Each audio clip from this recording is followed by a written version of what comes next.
Hey, what's going on? My name is Anthony, or Big B Stats, and welcome to Minecraft Live. I'm going to take this time and explain a little bit about myself and my relationship and history with Minecraft. It all started back in 2012. I didn't have a PC to where I could run Minecraft, so I waited for it to come out on Xbox. I got it and I just fell in love with it. I went to events, I met a lot of people, and I get a chance to do this right now, all because of Minecraft. That's allowed me to have this opportunity. I was also a part of the Minecraft live show back in 2018, which was the first time they brought on creators, and it was just incredible. But it's a brand new year, and this is just going to be phenomenal. Now, this year is the community pre-show. So you're going to hear a little bit about what's coming today. Also, we're gonna hear from a few of our friends and what their year has been like, and what we love to see coming to Minecraft Live this year. Now, if you do speak another language besides English, don't worry, we're working with community rebroadcasters who speak other languages that are helping localize the broadcast. So head over to minecraft.net/live to view the list of rebroadcasters. Now, there's a very special person I want to introduce you to, and this is a person that you can just feel their energy through the screen. You know, if you ever just look at someone, it's like, wow, this person has so much energy. They have made my day feel better, and this person is going to be Shovel. So here she is. Thanks, Big B. Hello, I'm Shovel, and welcome to my house. I hope you're all staying safe and healthy. You might recognize me from last year's event, or you might not. I was blonde back then. I'm a longtime Minecrafter, YouTuber, and lover of all things that let my imagination run wild. I'm also a known cat lover, and I would love to show you one of mine, but every cat owner knows you cannot tell them what to do. Anyway, we're gonna start with the pre-show, where we're gonna look at the last year in Minecraft. I've had my own exciting year in Minecraft. I was crowned a Minecraft champion, twice. And then later we're gonna join some of the members of the community and some members of the Mojang team to see what's coming next. I'm most excited about the mob vote, but I heard there's something big being revealed right at the beginning. So don't go anywhere, I'll be here watching too to find out what it is. So grab a snack and some water, and let's get into it. Was that good? Did I do good? Should I have worn the crown? I tend to demand more respect when I'm wearing the crown. Hello everyone, I'm Mariel, also known as Marielitai. You may know me from a couple of Minecraft series that I participated in, like Harmony Hollow, Mariel Craft, and Gamecraft, just to name a few. But I'm also known in the community for my innate ability to break the game. Randomly, for no reason whatsoever, it just happens completely out of my control, completely out of my hands. I've had so many bugs and glitches happen to me that it's become this running joke on my channel, and it's hilarious. Now, this year has actually been a pretty exciting year. I was able to participate in one of the Minecraft championships, and I also made a ton of new friends playing Minecraft dungeons. That was pretty cool and awesome. But today, I'm here at the Minecraft Live community pre-show to talk to you all about something very exciting. The mob voting process. Turns out that Minecraft is bringing 3 new mobs for all of us to check out and get to know. We have the Moobloom from Minecraft Earth, the Iceologer from Minecraft Dungeons, and last but certainly not least, the Glow Squid, a mysterious new mob that's also from Minecraft Earth. But you may be wondering which one's going to be added to the game. Well, that's up to you, the community, to decide, because throughout the show, all of you are going to be able to vote for your favorite mob on the Minecraft Twitter page as long as you're signed in. There's also going to be multiple voting rounds, so make sure you keep an eye on the vote because things can change very quickly and we need to make sure that the best mob wins, and that one, in my opinion, is the Glow Squid, because that's the one that I'm rooting for and that's the one that I'm going to be voting for. Anywho, that's going to be it for me, but be sure to stick around to find out more about these brand new Minecraft mobs. Thanks, Marielle. Well, I just want to say I actually want all the mobs if that's even possible. Can we make that happen? Now, one of my favorite things this year to come to Minecraft is the 1.16 Nether update. There wasn't much to do in the Nether in my personal opinion, and this update, I think everyone enjoyed it, me personally. I was already a little bit afraid of the Nether, but now I'm even more scared, but in a good way. It makes me want to go there, makes me want to do things, and there's so much that you can do in the Nether, and the fact that this is the same game, they make the updates so great that it feels like a whole new game and you get that whole new experience all over again. But that's just my story. But here are some more stories from a few creators and friends around the world. Hello everyone, my name is Gemini Tay. I am a Minecraft builder and content creator on both YouTube and Twitch. I love using Minecraft as a platform to create art, and this year I've had a particularly amazing time doing so. I was invited to the early access beta for Minecraft with RTX on Windows 10 edition, and oh my gosh, it was incredible. Minecraft with RTX adds so many new amazing properties to the game. The new reflections and light emissivity is incredible. Being able to use light as a building block in the game is something I've looked forward to for such a long time, and it's finally here. Definitely have had such an amazing time using that to my advantage to create more depth and dimension in my Minecraft worlds. Fala galera, eu sou Forever Play Games, crio conteúdo de Minecraft pro YouTube há mais de 8 anos e hoje eu vim aqui falar pra vocês as duas coisas que eu mais gostei do update do Nether. Então beleza, estou aqui no meu mundo onde eu jogo no modo sobrevivência, não uso o criativo pra nada. E como uma pessoa que joga muito Minecraft mesmo, uma das coisas que eu mais gostei do update do Nether foram os blocos novos. Então se você der uma olhada daqui, eu fiz um portal que vai pro meu Nether utilizando os novos blocos. E cara, é sério, eu fiquei apaixonado nas possibilidades que a 1.16 trouxe pra gente no termo de criação, cara. Esse fogo azul e essa Blackstone são muito lindos e dá pra você fazer ambientes totalmente diferente de antes. E passando para nossa segunda coisa, nós chegamos nos novos biomas. E isso eu acho que foi uma coisa que a Mojang focou muito em tentar deixar o jogo mais vivo. E cara, para quem joga Minecraft há muitos anos, é muito divertido olhar o Nether que a gente já conhece de uma forma tão diferente assim. Hey everyone, I'm Mac and Cheese Please, a Minecraft YouTube content creator and Twitch streamer. My favorite memory from Minecraft this year has got to be when we defeated the Ender Dragon for the very first time. I have never seen this fight before and had no idea what to expect. We spent hours and hours preparing and defeated the Ender Dragon our first try in about 15 minutes. It was so much fun. I cannot wait to see what Minecraft has in store for us this year.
Hey Minecraft Live, I'm Nick Pickett. And I'm Elliot Choi. And we built a one-to-one replica of the University of California, Berkeley with 200 of our fellow students, faculty, and alumni, and hosted a virtual graduation there. During the ceremony, we had the pleasure of working with the university, a production company, and dozens of our own builders to produce a graduation unlike any seen before. We had 7 speakers join us that day, including our school's chancellor and Minecraft's own Lydia Winters. In addition to the ceremony, we invited the global class of 2020 to a 2-day music festival with over 60 artists performing back-to-back to celebrate. With the help of some of the most talented builders and developers, we hosted it all in a reimagined version of Berkeley's Greek Theater. This project grew to scales that we never expected. On top of all of this, we decided to take all this attention we were getting and put it towards a good cause, which is why we partnered with a charity to raise thousands of dollars to support pandemic relief. From all of us in the Block League team, we hope you're enjoying Minecraft Live. Okay, so we've heard about how 2020's been for a few people within the community, but what's next for Minecraft? Now, there's already a lot of things in Minecraft, but if there was one thing that I would want to see is something that would fly, some type of creature, maybe a monster, and you would be walking out on just a nice sunny day, you know, maybe just mining or doing some cropping or in your farm. And next thing you know, something would swoop down, not a phantom, and it would actually pick you up and take you through the sky. I think that would be really cool, but maybe that will never happen. Now, the community has always speculated what the next big update for Minecraft could be. A new mob, a new boss, a new biome. And as you're making your guesses right now, I would assume, we're gonna go ahead and throw some more ideas in the mix. Well, hello there, Minecraft Live. Good times with Scar here, and I am a content creator and a member of the Hermitcraft server, and I have now been playing Minecraft for 10 years. This is my 10-year month anniversary, and what better way to celebrate 10 years playing Minecraft but to hang out with you here at Minecraft Live and to speculate on what we'd like to see added to Minecraft. And way back in the day when they added colored glass to the game, I thought, how cool would it be if these naturally generated in caves as if they were crystals, just colored crystals hanging from the caves just to add a little life, a little energy to the caves. And I thought that would be fun, but let's take this up a notch. Say we're down in the caves and we break open a wall into a gigantic cave with cathedral ceilings, crystals hanging down from the ceilings, and these crystals come in all the variety of colors in Minecraft, and we pick out one that we like. Say we're going to pick out the orange one, and we knock down that orange crystal, and we can take the fragments of this orange crystal and put it in a torch or put it in a lantern, and we're now casting orange light in Minecraft. That is right. We can now cast colored light of all varieties in Minecraft via torches or lanterns to add more atmosphere and more design possibilities with our builds. Just imagine your builds now, but being illuminated with color light. How amazing would that be? Now, another thing I'd love to see added to Minecraft is some way of auto loading and ejecting music discs from a jukebox. So now we have colored light in the game along with auto playing music. We have basically together here created a disco on Minecraft, and that sounds absolutely amazing. So let me know what you think of those ideas, and I cannot wait to find out what for real is coming soon. Hey everyone, it's Crew! We have been huge fans of Minecraft since the very beginning and have so much fun creating videos. From silly build competitions to our epic survival series. Creativity is literally limitless in Minecraft. That's why we're so excited for the glow squid! Woo! Ooh, we could build a glowing underwater city. Yes. That'd be so cool. Yes. I wonder what we'd be able to craft. Maybe we'll be able to craft glowing armor. I wonder what sound the glow squid makes. Like this. Love. I'm gonna make it my pet. Okay. Bye! 안녕하세요, 마인콘 시청자 여러분들. 저는 유튜브에서 마인크래프트 채널을 운영 중인 램램이라고 합니다. 저는 8년 동안 마인크래프트를 즐기고 있는 만큼 저에게 있어서 마인크래프트란 제 일상에서 정말 큰 부분을 차지하고 있는데요. 올해도 굉장히 많은 컨텐츠를 녹화하고 업로드했는데 그 중에서 야생 관련 컨텐츠와 팬분들이 직접 만들어주신 컨텐츠들이 기억에 많이 남습니다. 마인크래프트에는 여러 바이옴이 존재하는데 그 바이옴 특색에 맞게 새로운 블록 아이템들과 몹들이 더 추가됐으면 좋겠습니다. 특히 바다를 굉장히 좋아하기 때문에 마인크래프트 바다에 더 멋지고 예쁜 블록과 강력한 보스몹이 추가되길 바라고 있습니다. 이상으로 여러분들에게 저 램램도 알리고 마인크래프트에서 보고 싶은 여러가지들을 말해보았습니다. 항상 저에게 좋은 추억을 주는 마인크래프트 정말 감사하고요. 여러분들도 계속해서 마인크래프트 라이브쇼 많이 시청해주세요. 그럼 안녕! Hello, my name is Iska85 and I'm a Minecrafter, and today is a big day. It's an omega big day today because it's one of these days where we get to know the latest and the greatest surrounding Minecraft. Now, being a big action RPG fan, I've obviously been completely stuck with Dungeons since it came out, and we've already got lots of new stuff. Like we got the winter update, we got the jungle update. I wonder if they're gonna make another like themed upgrade, maybe mountains, like dungeons goes Everest, or or maybe an oceanic update. That'd be kind of weird, swimming around underground and stuff like that. Anyway, personally, I'm hoping for two things. I'm hoping that we'd be able to customize our little character a little bit more, like the visuals of the character. I'd love to see like being able to get a skin that's outside the game into the game. That would be absolutely amazing. And I would really like to be able to change up that little base area, add things, maybe put things on the wall. You find a cool sword, put it on the wall, memorize it. That would be absolutely amazing. You know, that's a very good point. I wonder what's coming next in Dungeons. Well, I guess we'll have to see.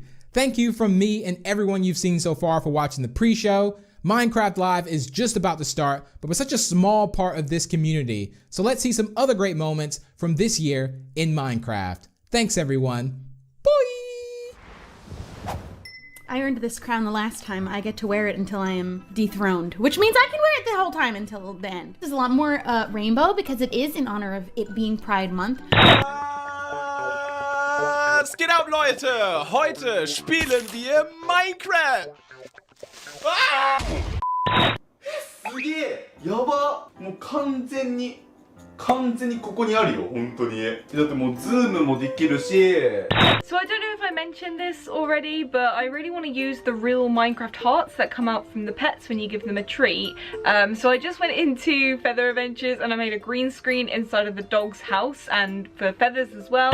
Así llegamos con el Nether Update en donde van a agregar nuevos biomas, animales, mobs. Hasta puede haber alimento ahí dentro del Nether. Cuando se nos hubiera ocurrido eso. Así que va a estar muy buena esta actualización que al fin llegó.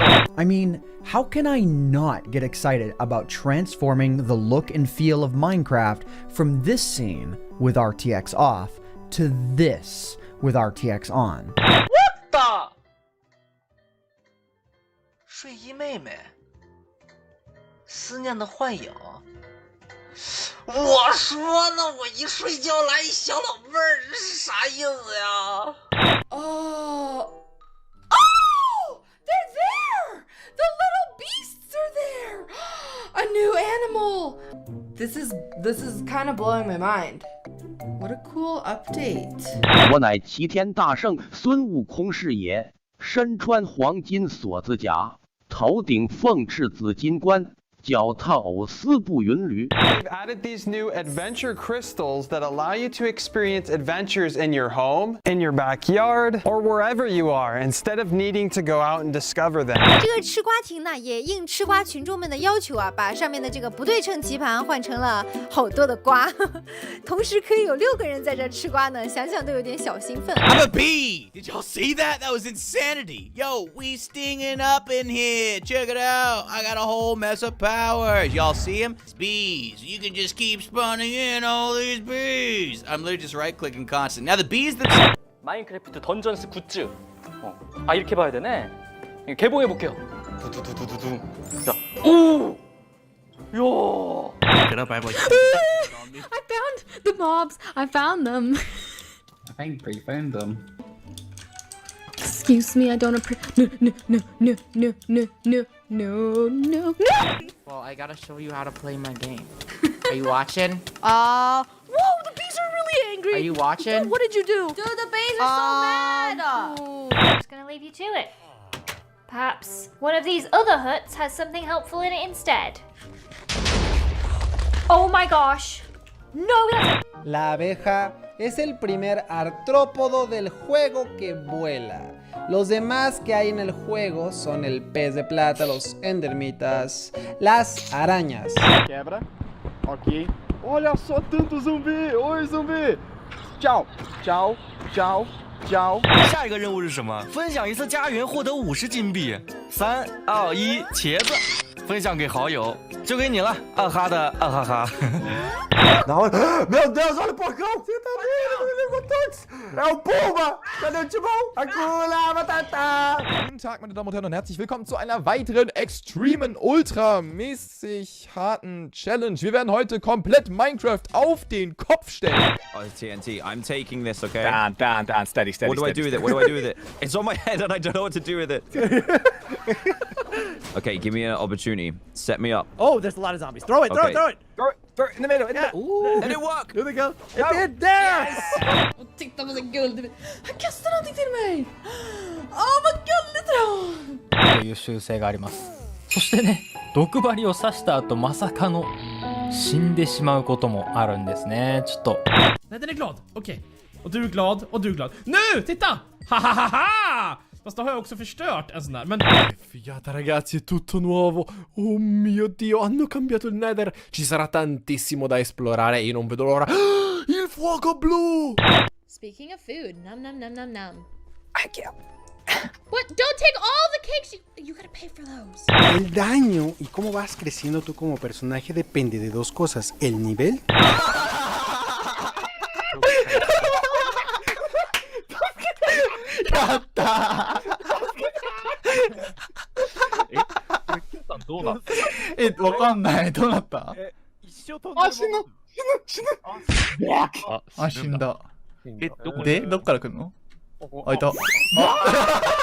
There they are. Look at them. Oh, they are so cute. And that, right there, ladies and gentlemen, is our first bee nest. Look at that. I love seeing like the haze, the light beams.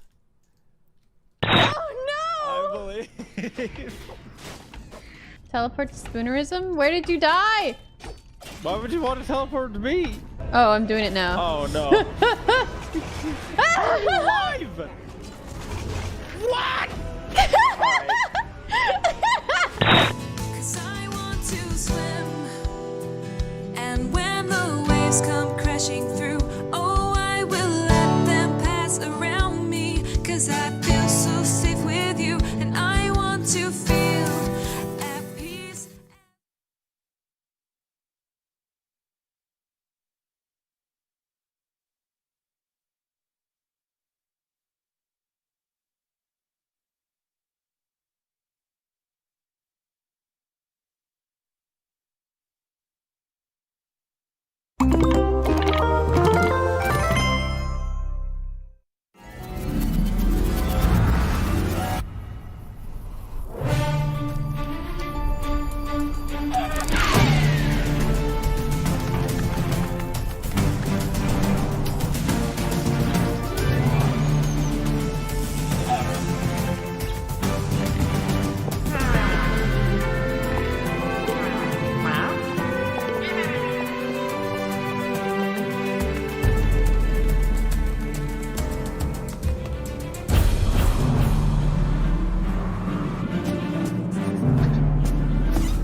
Hello and welcome to Minecraft Live 2020. I'm Lydia Winters, your host and chief storyteller for Mojang Studios.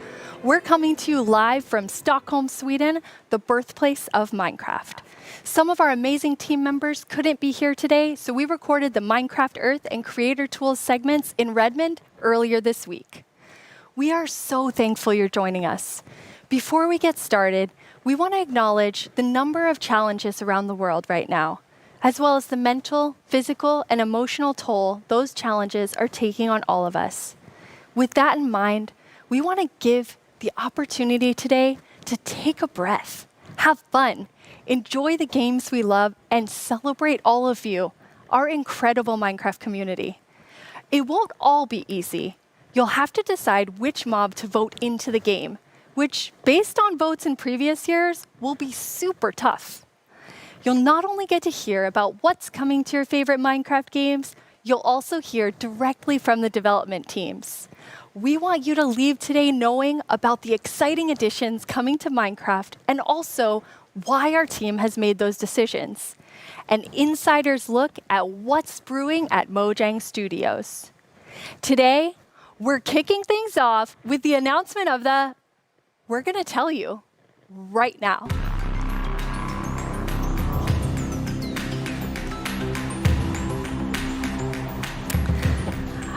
Hi, Agnes and Brandon. Hi. Hello. Let's do this. So, okay, the next update is the update that we know that so many of you, and well, so many of us as well, has been wanting for such a long time. It's the Caves and Cliffs update.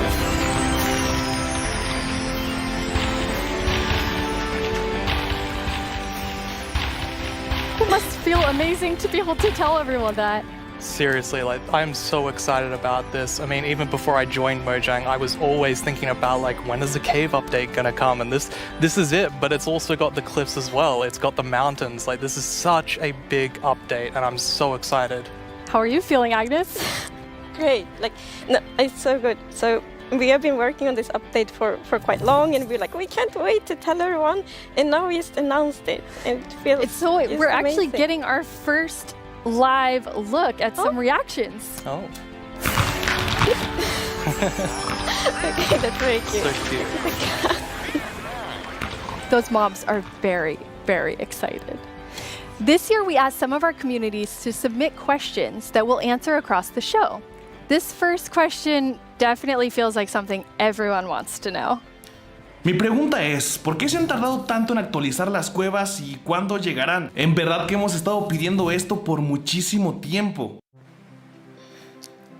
Why has it taken so long? Like Brandon, I've been waiting a long time too.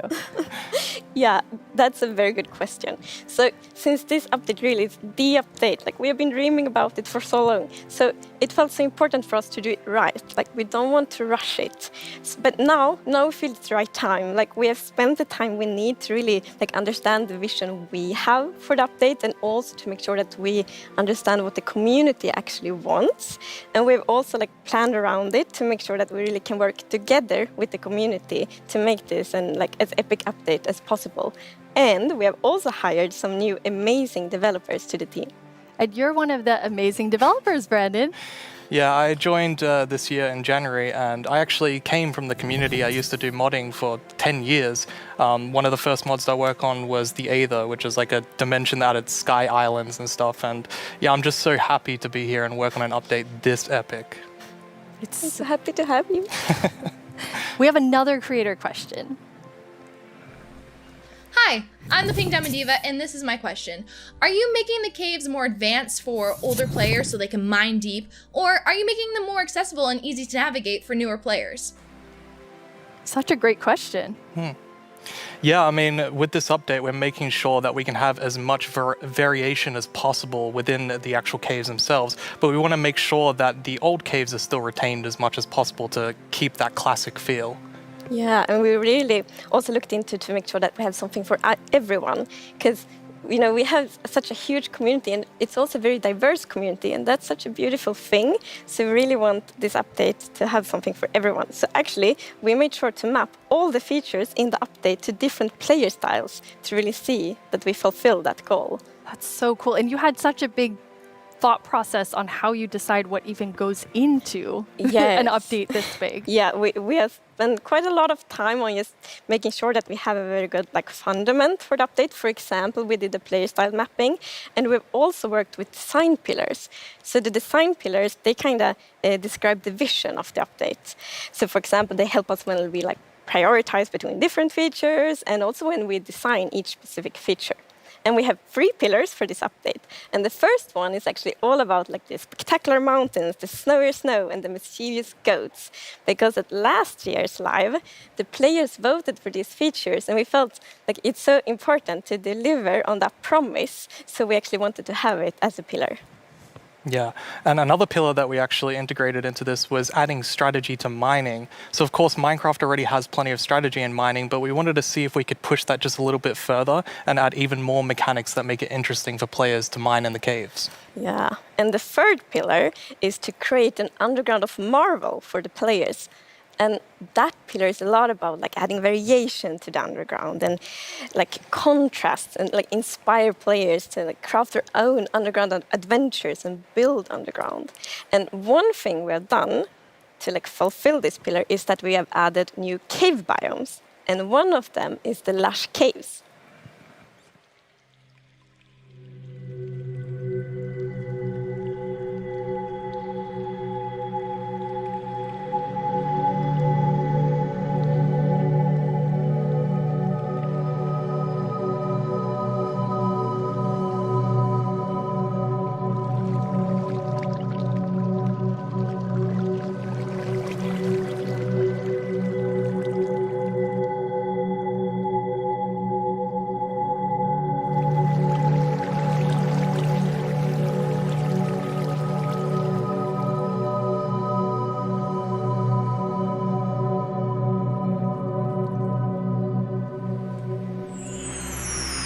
so beautiful. It doesn't feel cave-like. Yeah, I mean, we wanted to make sure that, of course, in Minecraft, all the original caves, you know, they're pretty much the same. There's not much variation in terms of vegetation or different features inside of it. So for this, we wanted something which is a bit more like light and lush and actually has vegetation. And I mean, I think it looks amazing. It's gorgeous. What was the inspiration behind it? So we were thinking about, okay, so how should it feel when you are in a lush cave? And we wanted to be like, so you feel like very tiny inside like a big garden or big forest. So like when you look up, it's actually like vegetation above you, it's vegetation around you.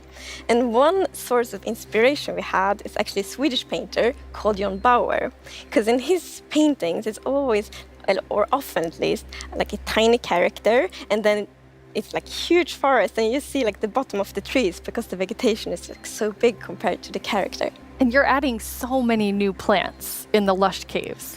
Yes, so I don't know if you saw, but there was this new tree that was actually above on the overworld, and this is called an Azalea Tree. So it's a unique type of tree that it'll be easy to spot for players, and if you actually find this and start going down its roots, you will find a lush cave there. So this is another part of adding strategy to mining, where, you know, there are certain landmarks which will allow you to understand what you're doing in the game.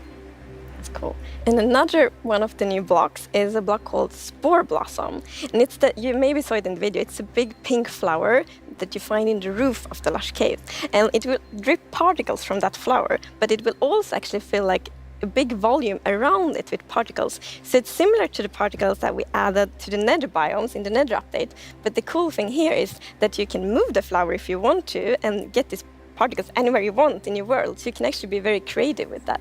That's so awesome. And the lush caves have a real glow to them from one of the plants. Yes. So there are vines in the lush caves, and they have glow berries on them, and these are actually a light source. And you can also pick them and eat them if you want to. Nice. Yes.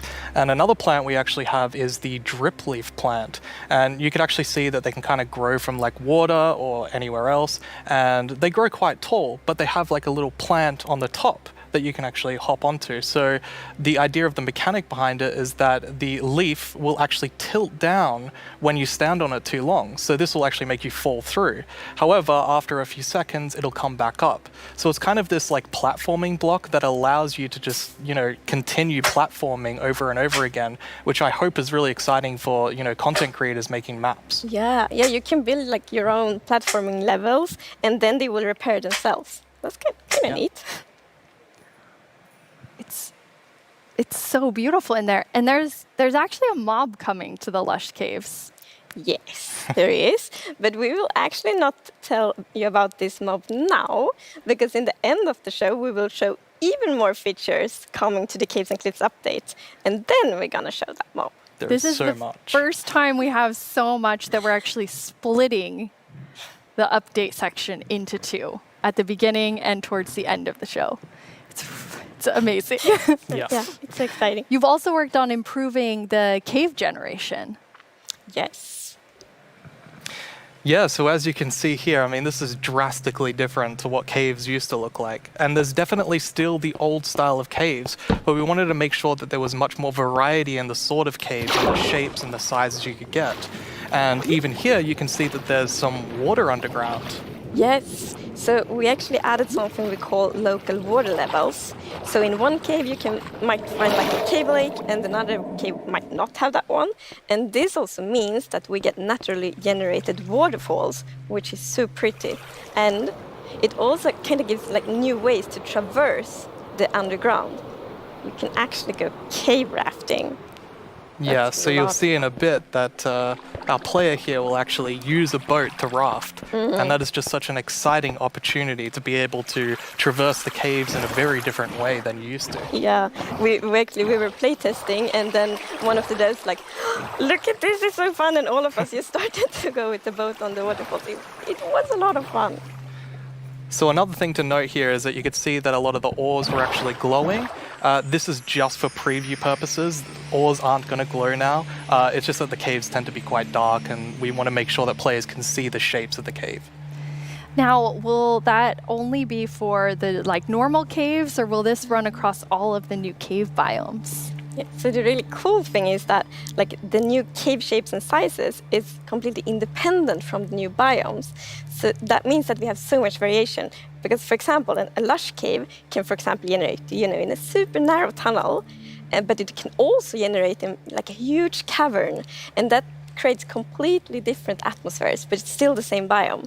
So we're really going to have lots of variation on the ground now.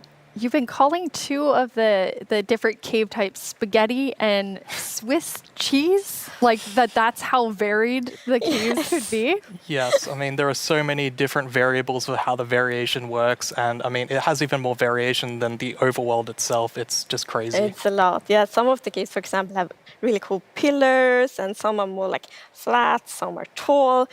Lots of variation. Very nice. And you have another new cave biome to show us. Yes, so we have the Dripstone Caves biome.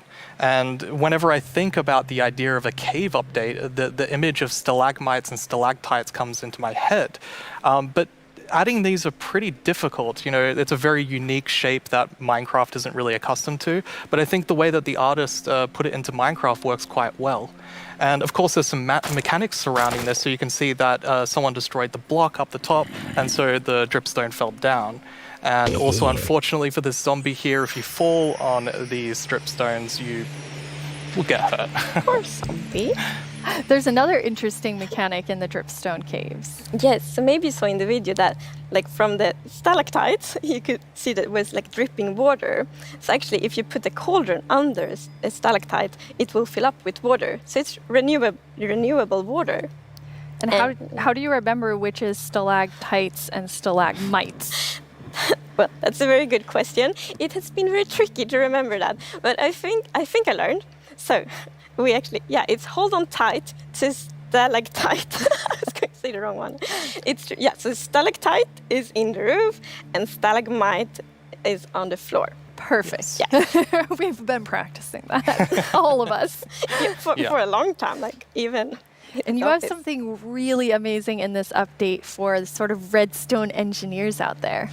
Yes, so we've actually been thinking about this redstone block that lives in the deep dark, a new biome at the deepest depths of the world.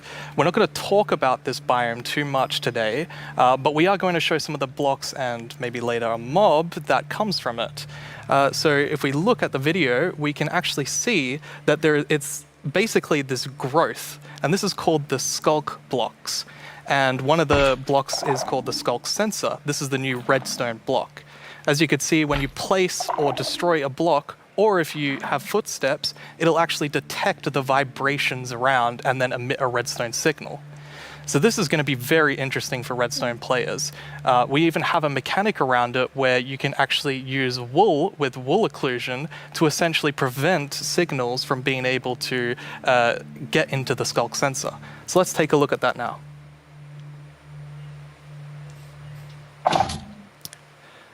And as you can see here, I walked next to the skulk sensor, and it's actually kind of doing an infinite loop where the piston is causing a vibration, and then it's activating the skulk sensor and going over and over again. But here, I've actually put a wool block in between the piston, which prevents the signal from going to the skulk sensor. This can allow you to even do sort of directional skulk sensors where you can put wool blocks on each side and only allow it to detect vibrations in front of it. And vibrations can be so many different things. It can be a snowball hit, it could be an arrow, it could be footsteps, it could be blocks, anything. So cool. Yeah. And another thing, we had a bit of a happy accident with this because we realized that we get wireless redstone thanks to the skulk sensor. Yes. So, and we didn't even plan to add it, but then when we started playtesting, we're like, wait, we got wireless redstone, and that's so exciting. And well, you can just build so many cool things with that. It's going to be exciting to see what the community will build. Yeah, you're really looking for community feedback to make sure this feels great for everyone. Absolutely. I think because this is such a unique mechanic, we really want to make sure that we get it right. And, we love the redstone community and we want to make sure that we do it right. So any feedback you have, any ideas, send it to us and we will work with you to make this the best block that it can be. And now, we said there's another mob coming later, but I think it's time for a new mob coming to the Caves and Cliffs update. It is. And this is a very scary mob. And it lives in the deepest of the underground, in the deep dark. And this is a very dark place. And the cool thing is that this mob is very well adapted to the environment. So it can't see anything. So it's the first blind mob in Minecraft. And that's very interesting because it gives such interesting mechanics. So instead, it will react to vibrations, just like the skulk sensor block. So, if you aren't very careful when you walk around in the deep dark, you might upset that mob. Yeah, with this mob, we really wanted to make sure that we kind of recaptured that feeling of the first night of Minecraft. And we can often forget that Minecraft can be a pretty scary game. So we wanted to make sure that we could kind of go back to that. I mean, caves can be scary. They're dark. And all I'm going to say is that when you go into the deep dark, I want to make sure that you're very quiet and watch closely for the warden.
What did we just see? It's a very different mob. I'm really excited for this because not only is it trying to be scary, it's, we had to keep a balance to it. It was very challenging to design a mob like this. Another thing that's really important to note is in that video, I was wearing full netherite armor, so it's very powerful. You definitely want to watch out. Yeah. Which I think also is such an interesting gameplay, because if you want to, you can avoid it, but then you need to really be careful, sneak all the time to not make any kind of movement that it will detect. But that's a lot of fun, and it's feels scary, but in the good way. And you wanted to kind of take everyone back to that first night experience with the warden. Absolutely. I mean, I had such an amazing experience when I first played Minecraft. It was terrifying listening to zombies underneath my house and in the caves, and hopefully we can bring that back to players, but 10 years later. Yeah. But that would be just amazing, because you hear so many lovely first night stories. It's such a big thing, and I mean, I'm also very fond of my first night in Minecraft, so we hope to give that experience again. But you really balance sort of the look of it. It's it's almost cute, but also really, really terrifying. How did you decide? Yeah. We actually worked a lot on how does scariness look in Minecraft? Because we wanted to be very scary, and we didn't want to take away from the scariness, but we felt, let's add some derpiness to it. So it's like a mix. So for example, we added the mouth. I love the mouth. And some actually reacted oh, it's so cute, which I think it's more scary, but I think we find the perfect balance. Yeah, absolutely. It really has character. Yes, definitely. Well, you've been sitting up here. You just announced an update that everyone has been waiting for, and we actually have some tweets that have come in. Oh, That's awesome. Okay, that's amazing to see. So much excitement. Oh, even more tweets. So it's lovely. It's like we really developed this game together with the community, and now to see that people are so happy, that feels so good. Yeah, honestly, it's such a privilege to work on a game like this and an update like this, and we just love this game and we want to make the best update that we can for everyone. Yeah. Thank you so much, Agnes and Brandon. That was a lot of amazing new things. Don't forget that we have another segment full of even more cave updates later on in the show. Now let's head over to our Minecraft Live correspondent, Vubui. I hear he has a first look at something you all voted into the game last year.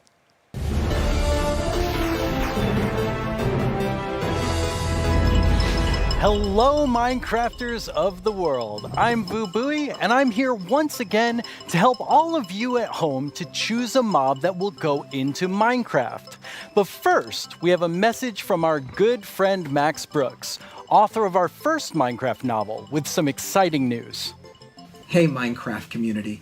It's Max Brooks, author of Minecraft: The Island. Thank you so much for embracing my book, and I hope you'll enjoy the sequel, Minecraft: The Mountain, where our character leaves the island and paddles to a strange snow-covered world and discovers another castaway, and together the two of them have to find their way home. Minecraft: The Mountain, coming out in 2021, available for pre-order right now. And as always, thank you for embracing all Minecraft books. That sounds awesome! Another Minecraft novel, and this one's called The Mountain. Speaking of mountains, remember last year's vote? It was a fierce competition, but the mountains won after 2 intense rounds of voting. Well, I have a sneak peek into what your vote is bringing to Minecraft on the cliff side of the Caves and Cliffs update. Goats. They're both mischievous and adorable at the same time. As you can see, they live on the mountains, and if you aren't careful, they might knock you off. They also have excellent jumping skills. We'll also get better mountain generation with spectacular and more dramatic mountains with height-dependent generation. That means things like tree lines and mountaintops that will be more challenging with lots of snow and ice. And speaking of snow, yes, it will be snowier. We will also have a new block called Powder Snow, which will be a kind of trap block. It looks similar to snow, but if you or a mob walk on it, you will fall right through. Now let's talk about this year's vote. We have 3 awesome mobs for you to choose from. And to introduce them, we once again have Tiny Agnes and Tiny Jens. Let's see what they have to show. Oh. Bees and moo blooms are friends, just like we are. Right, Agnes? These friendly cows live in the flower forest biome, yellow as sunshine and covered in beautiful flowers. What's not to like about these beautiful bovines? We are friends, right, Agnes? Why do we have to record these videos on an actual mountain? They are animated. The Isolager is a new illager that lives on mountain tops. It's a hostile mob that attacks you with clouds of flying ice. You did pack the supplies we need to survive the night up here, right, Jens? Do you ever wish Minecraft's oceans were glowier? Not me. I always wish for world peace. Sure you do. Well, wish no more. Meet the glow squid. Wow. What was I meant to say again? Vote for Minecraft? Can't talk. Must admire glow. Agnes, Jens, it's really distracting. They're so tiny, and they're so susceptible to distraction. Hopefully that won't happen to you. Now let's go over how... Hello? Oh, hi, Tiny Agnes. Yeah, no, I'm live right now. Okay. Well, you really shouldn't read too many internet comments. But, okay, I'll tell him. Okay, bye. Tiny Agnes would like everyone to know that she and Tiny Jens are, in fact, good friends. Okay, where was I? And why do people keep leaving phones around the studio? Now, let's go over how you can be a part of what is likely to be an epic showdown. Don't let this decision be made without your voice. Be ready to cast your votes. First, make sure you have a Twitter account. If you don't, go to twitter.com, sign up for an account, and make sure you're logged in. I'll let you know when the voting starts. Then you'll need to go to the Minecraft Twitter account to find the latest poll. Think carefully, debate with your friends and family, make a decision, then click on the mob you want to make it into Minecraft. There will be 2 voting sessions, and I'll let you know when each one begins. For now, just be ready and keep dreaming of victory for your favorite mob.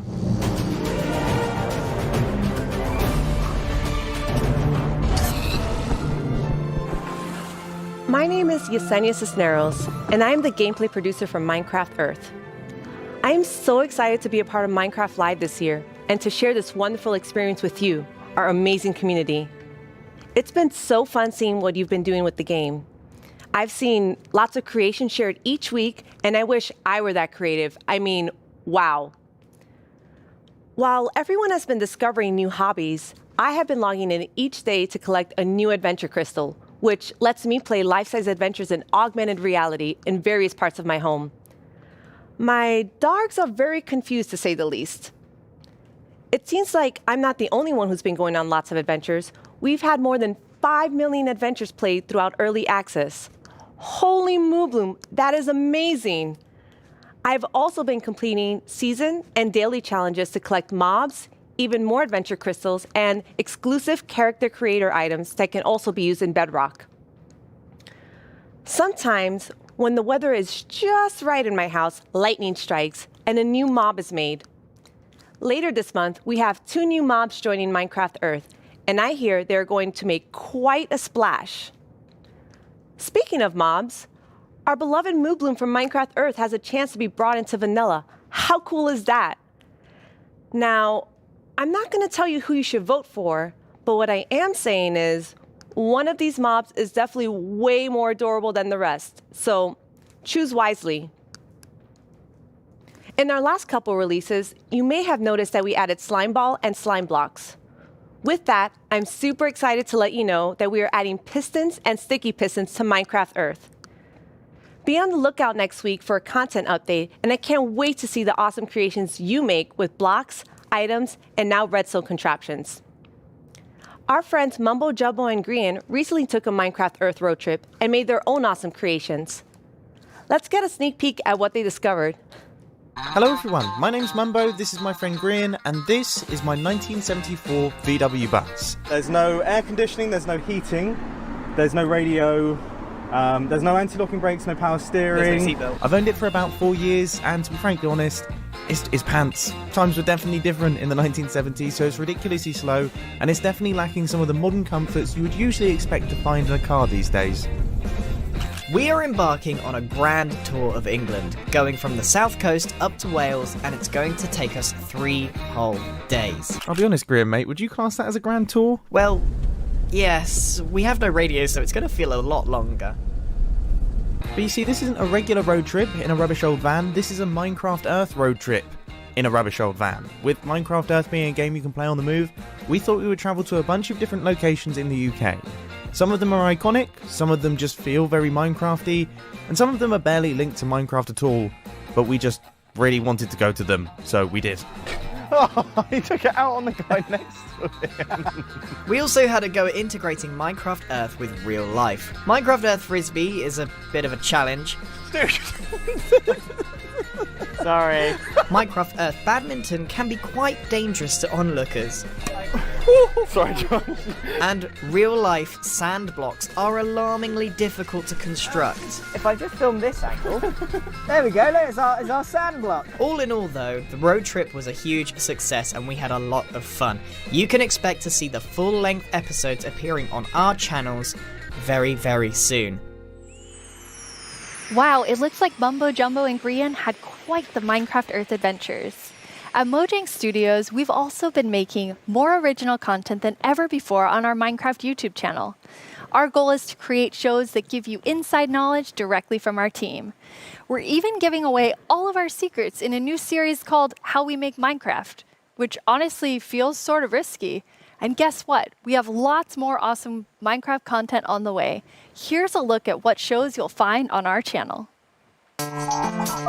Here's 10 things you didn't know about it. Yo to the yo-yo. My name is Jens, I'm here. Wait, no! Stop!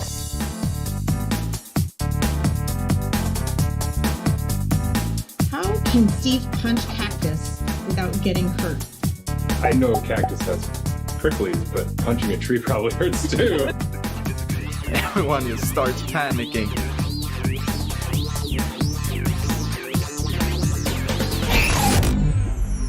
Please like and subscribe. I've always wanted to say that. But really, you should. It's good stuff. In 2017, you voted for the terror that is the Phantom, and I personally have not forgiven you for that. In 2018, the taiga won your vote with fantastic foxes. Last year, it was the mountains with our soon-to-be friends, the goats. What will you, the Minecraft community, do this year? Let's review our choices once more.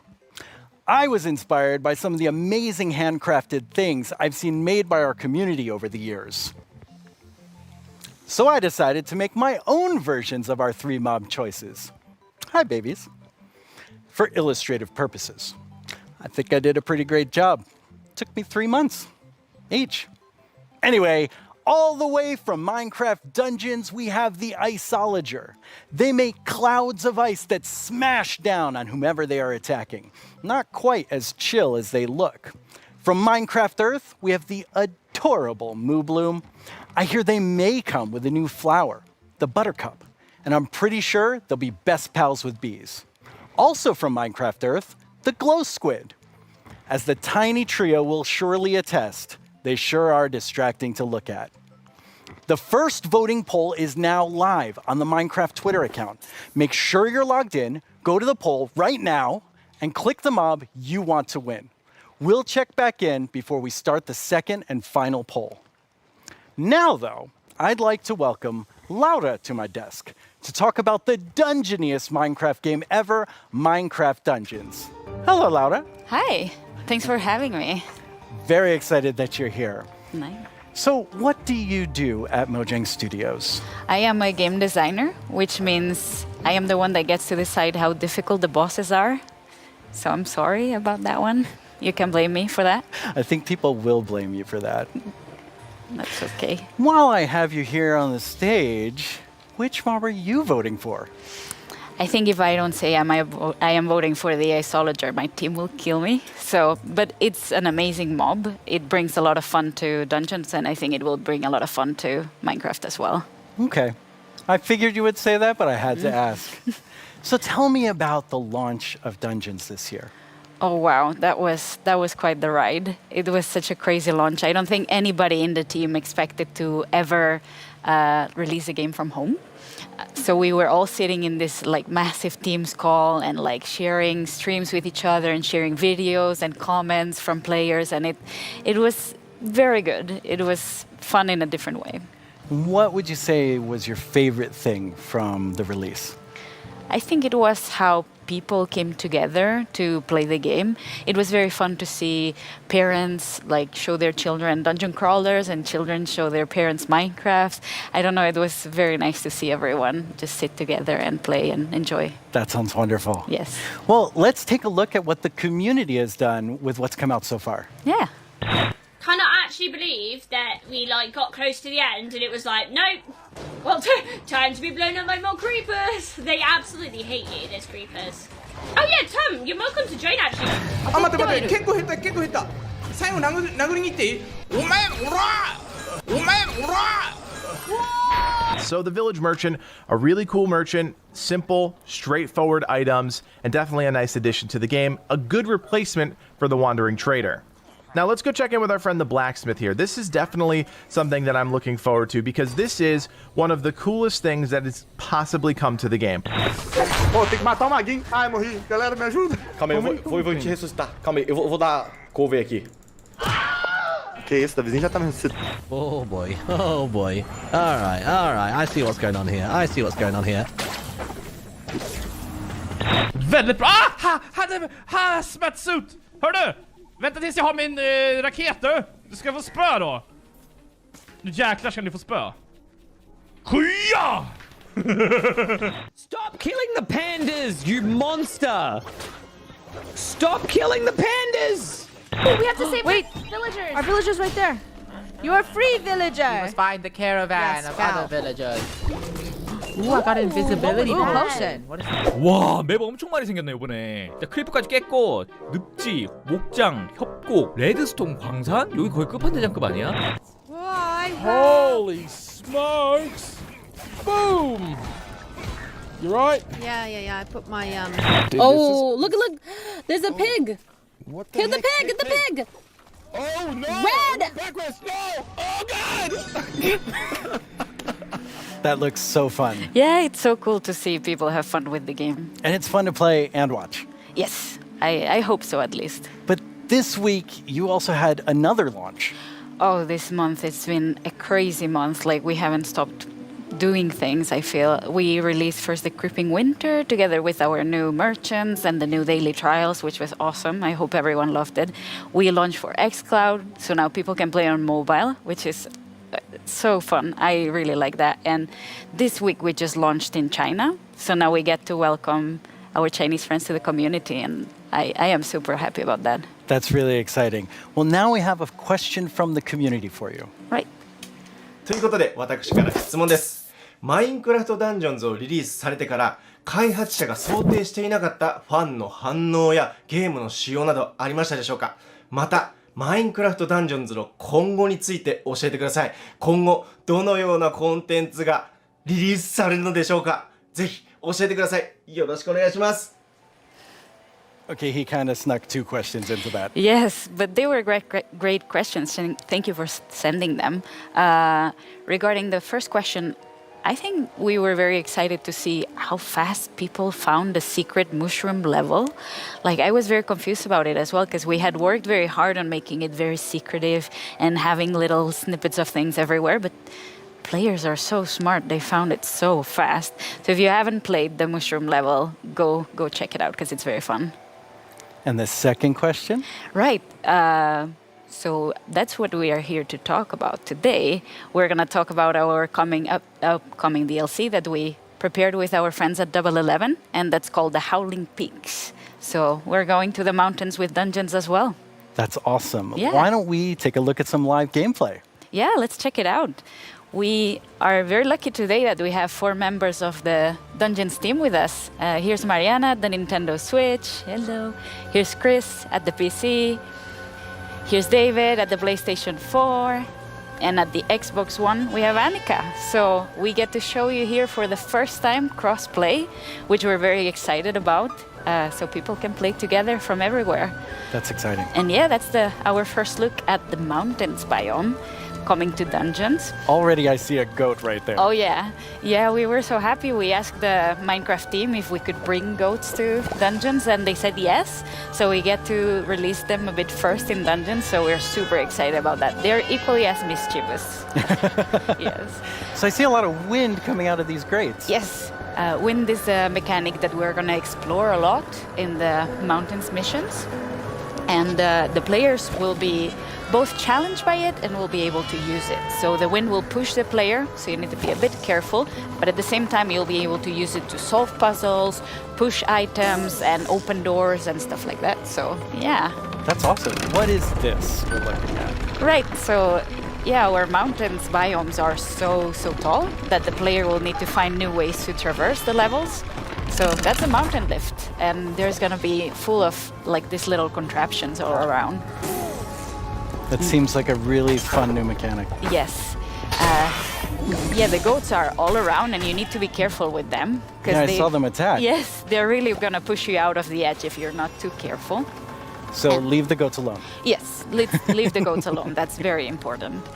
And as you'll see in a bit, the iceologers that you can find in this mission and in all the mountains missions are very ready for the weather. So they are wearing their little cozy clothes, and they're wind resistant, which means that while the player will be challenged by the wind, the iceologers won't. Oh, what are these? These are new mobs called the wind callers, and that's a Ravager coming for the first time to Minecraft Dungeons. That's another Minecraft mob that we get to welcome. They're quite sturdy. What do the wind callers do? Right, the wind callers spawn a draft of wind right under the player, and they push the player up, so the player gets fall damage. Okay. It's very important to deal with them quick or run away, because they're gonna be painful to combat otherwise. Well, they're doing a pretty good job against these wind callers. Yes, our adventurers are strong. Okay, now then you're at 3 Ravagers. Yeah, that's gonna be an interesting one. But so far, I can see that all the consoles are working very neatly together. We're super happy about that. It's been progressing very nicely, and we hope everyone can soon play together. Oh, that was an iceologer. I wanted to say, like, that's my favorite mob, but you know, it went too fast. But it didn't stay around too long. Yes. All right, we're leading up to this big Ravager battle. Yes. But I think we can let our adventurers deal with the Ravagers. Not very well. No. Yeah. So, with all of this, you also have a new game mode coming. Yeah, the game mode is coming very, very soon, and it's going to be for all the players for free, and that's called Apocalypse Plus, which means that we're making the game just, you know, harder a bit at a time. Yeah. When you call something Apocalypse, it sounds very hard. Yeah, and Apocalypse Plus means that it gets even harder. So hopefully players get to find new challenges, and we found different ways to tweak the balance so the challenge is different every time. But, okay, that's a lot of stuff. You're working on even more new things for Dungeons. We're working on a ton of stuff. I feel we've been so busy. It's crazy. But yeah, we have today a little video with a lot of work in progress. Work in progress, though. Very work in progress. Yes. But yeah, I think we should look at the video. Wait, that's my line. I'm sorry.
One of my favorite things we do at Mojang Studios is Minecraft Education Edition.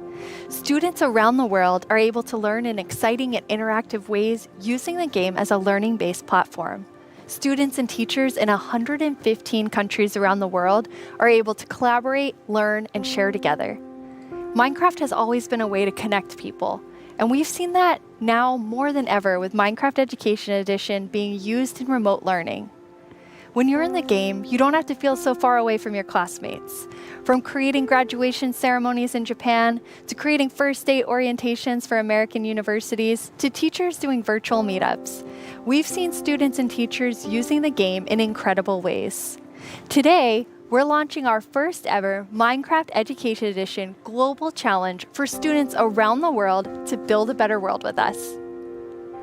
Over the past few months, we've seen wildlife roam through cities while humans stayed inside.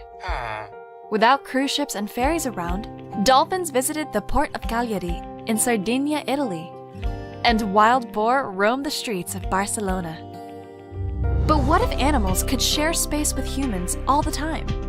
Today, we're kicking off the first ever Minecraft Education Global Build Championship and asking students around the world to design and build healthy spaces for humans and animals to coexist together. What will you build? Hey, I'm Ayana. I'm a developer in the Minecraft team. If I were to participate in the Global Build Challenge, I'd build a series of underwater tubes so we could transport things without disturbing the aquatic life. Hello everyone, I'm OMG Chad. And if I were to design a build for the Global Championship, I would make a house with a habitat for my cats on top. And I would call it a habitat. どうもこんにちは、カーボンです。僕だったら日本っぽい建築で勝負したい。 Hola, nosotros somos los hermanos Leo y si estuviéramos participando en la dinámica mundial de Minecraft construiríamos unas viviendas camufladas con la vegetación del entorno para que los animales no se espanten. ¡Participa! Design and build your own solution in Minecraft Education Edition. For the chance to win Mine Coins, awesome Minecraft gear, and a video chat with Mojang Studios. The championship opens today.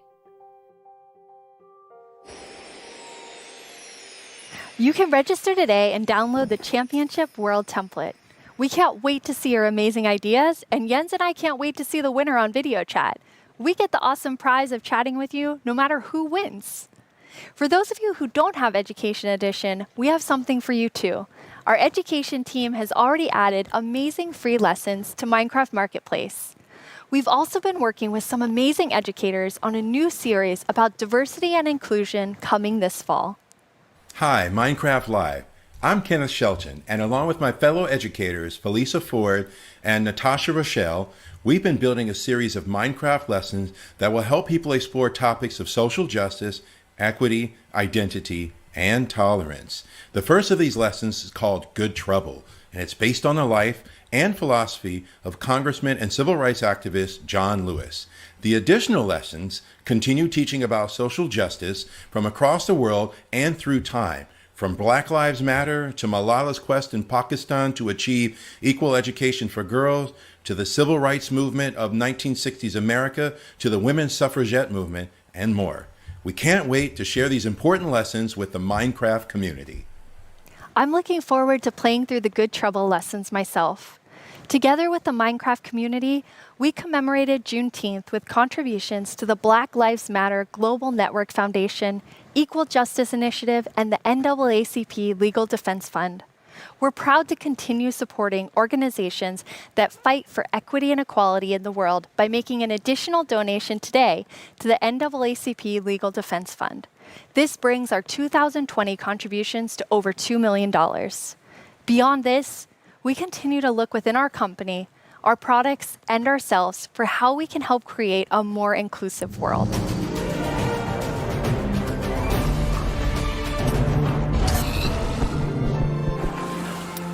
Now it's time for a brand new segment of our show. You may have missed our next guest during the Minecraft Update segment, but not to worry. You're about to get some dedicated time with the one and only Jeb. Hello. Hello. Thank you very much. It was very different not having you in the Minecraft Update section. Yes, it's a little bit different this year since we always want the ones that are actually working on the features of the games to be the ones to get to talk about them, because we feel that it gets more genuine in that way. So what are you working on then? Yeah, that's a good question. No, of course, I still spend a lot of time with Vanilla and Agnes and the team, but I now work with all our projects, all our games, and like the board games, and try to support our developers and designers to capture the Minecraft feeling and make them fit together. But honestly, everyone's so talented, so it's actually quite an easy job.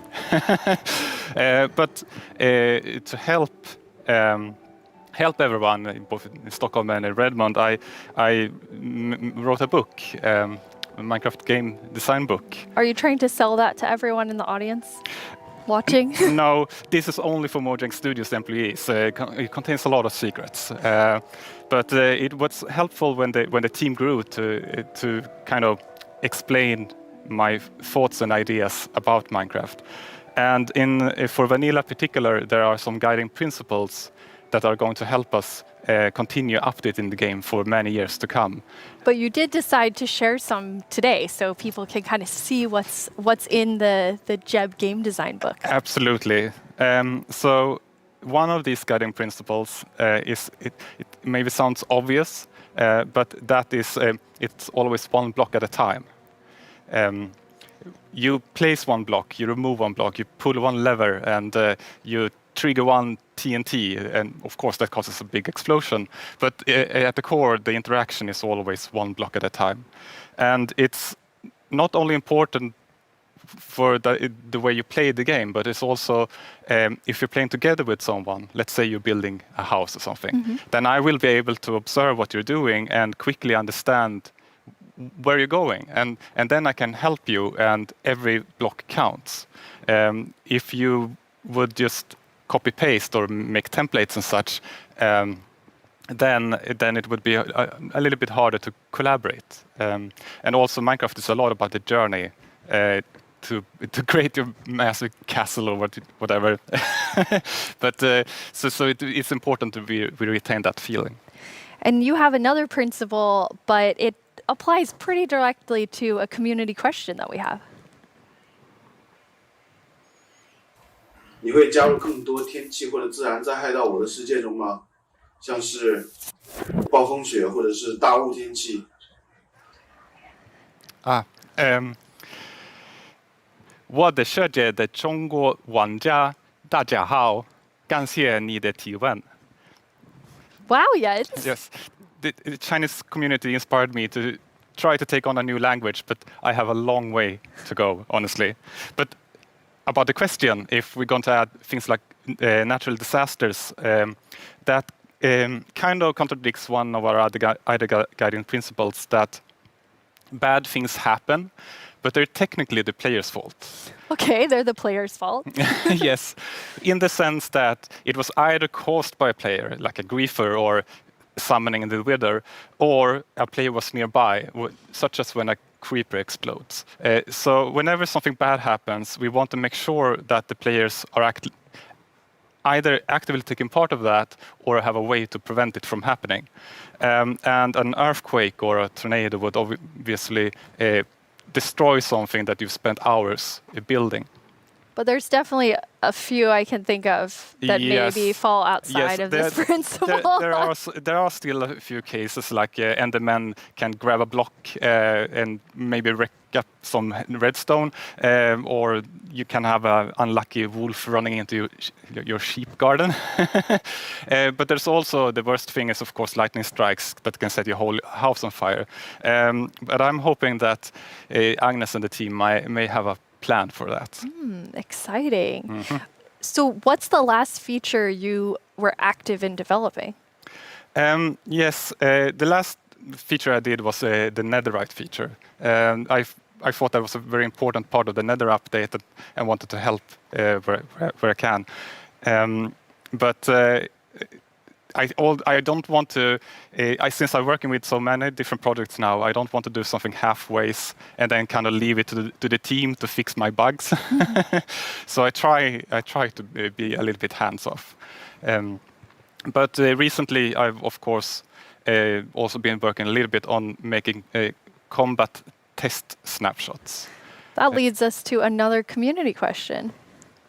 Hey, I'm Dan TDM, and I would love to know what kind of combat mechanic changes are being made to Minecraft Java Edition. Yes, and that's an excellent question. We currently have a problem that on the 2 different editions of the game, there are different combat mechanics or combat systems. And that's bad both for us as designers that have to take both systems into account, but also bad for the community that wants to have the same experience. So the main objective is to reach parity. But I still want to make sure that we make a system that is kind of fits with the building and that doesn't distract too much from building, but still gives us this depth that allows us to design interesting behaviors. Also, I want to make sure that it works both good in both player versus environment. That means adventuring and players versus player. And I want to make sure that it feels good playing both with mouse and keyboard. And when you're on a controller, you don't get tired by frequently pressing the trigger. And we also want to improve touch, like the touch experience. So it's a lot to do. But you said you weren't working on feature development. But yeah, it's you true. are working on combat? Yes, I mean, of course, it's a little bit hard to keep your hand out of the feature cookie jar. But in this case, I also felt that this was an area where I could help the team, so they could focus on doing the content updates. But at some point in the future, I will, of course, dump this on the team. Okay, so exactly what you said you Yes, don't want to do. Yes, and they will have to carry it over the finish line. Yes. Nice. Now, speaking of combat, we just had a really cool announcement about Alex and Steve coming to Super Smash Brothers. Yes, and that is so amazing. And just like I said, like my job gets easier because everyone's so talented. And just in this case, Sakurai-san and his team they really understand Minecraft and have made an absolutely amazing Super Smash Brothers fighter. And Sakurai has also made a really amazing video for all of us in the community. マインクラフトライブをご覧の皆さん、こんにちは。大乱闘スマッシュブラザーズディレクター、空の桜井正宏です。スマブラにマインクラフトのダウンロードコンテンツが導入されます。スティーブやアレックスが参戦することが決定し、マインクラフトライブ前に特別放送をお届けしたのですが、見ていただけたでしょうか。もしまだの方はぜひご覧ください。スマブラであることを忘れるぐらい、マインクラフトのスピンオフとしても相当にすごい踏み込んだ表現を行っています。発売までもう少しだけお時間いただきます。スティーブがマリオと戦う、アレックスがピカチュウと戦う、ゾンビやエンダーマンをアクションゲームで操作できる、リンクやカービィやソニックやロックマンやクラウドやリュウなど有名キャラクターとの共演が楽しめます。そして私もマインクラフトファンの一人です。マインクラフトライブでの発表を楽しみにしています。それでは。That was a really big secret to keep. Yes, and it was a really hard secret to keep even in the studio because it was super secret. But it has been so much fun to work on. Yeah, it's amazing to see the community reaction. Yes. Okay, so we're going to switch gears here. You have a sort of famous saying within the office, which is the world would be a better place if everyone played Minecraft. And why do you think that? Yeah, I suppose the quote has kind of gotten a life of its own. It definitely has. But yes, I think Minecraft unleashes people's creativity and helps them collaborate, but also teaches them things like geometry, languages, and maths. So yes, I do think that the world would be a better place if everyone played Minecraft. But I know that you also are very engaged in building a better world. You're interviewing me now, Jens. Thanks. I mean, I think I feel so privileged to work on Minecraft because of all the amazing things that people do with it, from Education Edition, and something I'm extremely passionate about is Block by Block, which is our partnership with UN Habitat. And it's really helping people reimagine their public space and then have it built.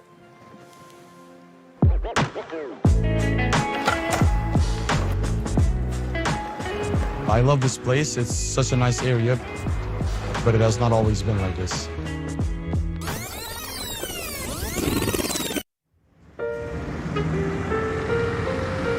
Well, before, the area felt very cold and unsafe.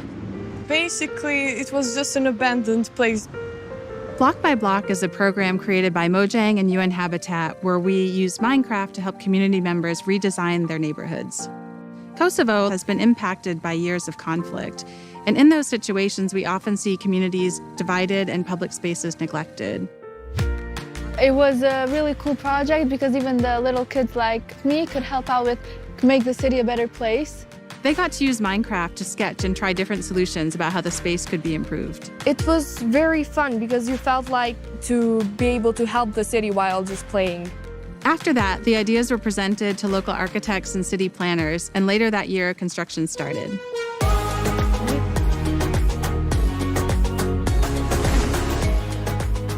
It's been 5 years since we participated in the program, and the street since then has become more developed and is now more frequented than before.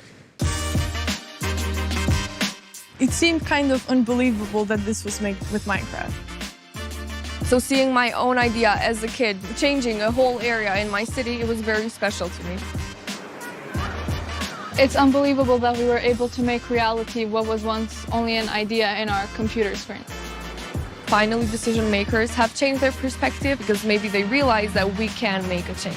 In a democracy, you want the people who live in that community to be asked about what's going to happen in that community. So this is a perfect example. The community was asked, the community decided, the community designed, and the community is using it. I'm probably going to be like really happy and be like, hey friends, I made this. I walk here almost every day, and every time I see it and I see a lot of people spending time here, it's a very gratifying feeling. I just hope it will become real as soon as possible. So the reaction of the community was great, and to me it was a great feeling which I'll never forget. I came up with a skate park idea and some trees surrounding the park. It is possible to change the world and make your dreams come true.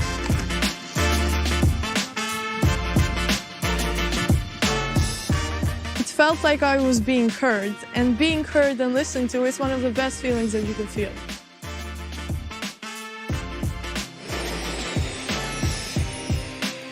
I actually was able to go to Kosovo at the start of that project, and it's just amazing to see the transformation using Minecraft.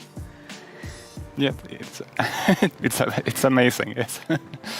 Jens, you must have seen a lot of amazing things because you're about to hit your 10-year anniversary at Mojang Studios in like 2 or 3 months. Yes, it's true. Yeah, it has been an amazing journey these 10 years, and I have had so much fun working on Minecraft. But of course, I'm also a Minecraft player, and we're all like with the community, and in the end, it's really the players and the community that gives everything its purpose. Yeah, absolutely. And from myself as part of the community, I just want to say, like, thank you for the 10 years and all that you've done for Minecraft. It's made a huge difference in my life, and I think many people watching right now. Thank you. Thank you so much, Jens. Last year at Live, we announced the Nether update. Maybe since then you've been wondering about what it would be like to attend a Nether ballet. Wonder no more. Our friends at Element Animation will dance us through all the new Nether features.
The results of the first round of voting are in.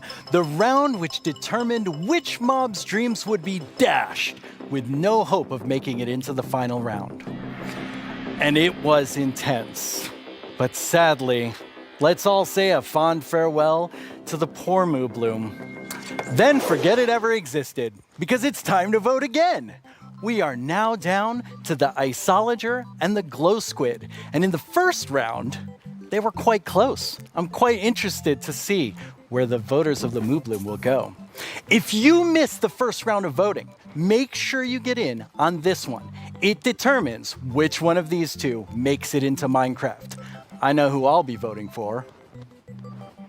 The final voting poll is live now. This is your chance to have a say in what goes into Minecraft. So don't leave yourself out. Log into Twitter and go vote.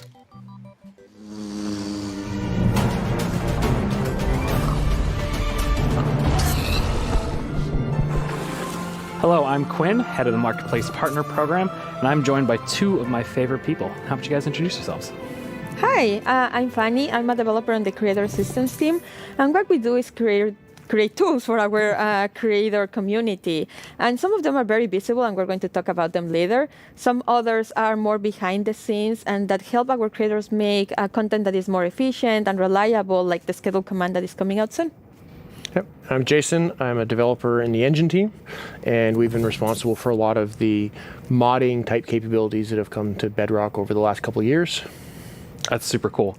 So your teams help make creator tools for all of our incredible marketplace partners all around the world to help make content for you.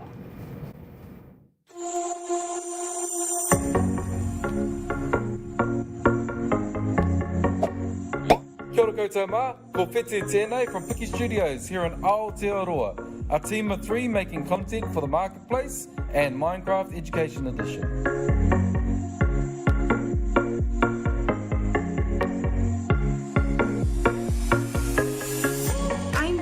Zombini, and I run a small studio based in California. We create lots of marketplace content, and I've been making tutorials for the last 7 years to teach others how to make their own Minecraft skins.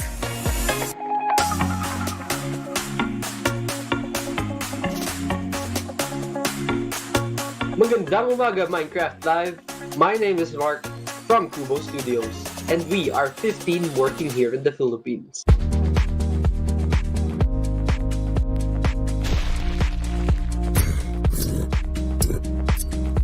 I'm Tian from Everboon Games, and we are 38 people working here in England.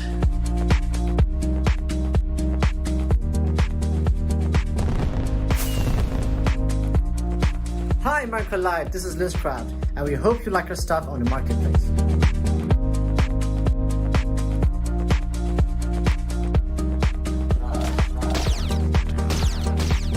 Hey everyone, I cannot believe I'm part of Minecraft Live this year. My name is Yasser, aka StarkTMA from MC Texels, and we are super excited about the new updates.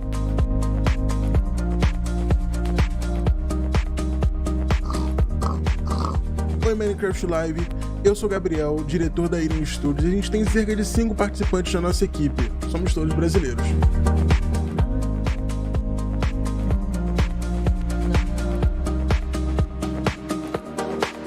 I'm Vicky, also known as Geeky Pixels from Nether Pixel Studios, and I get to spend my days making content and working with awesome people.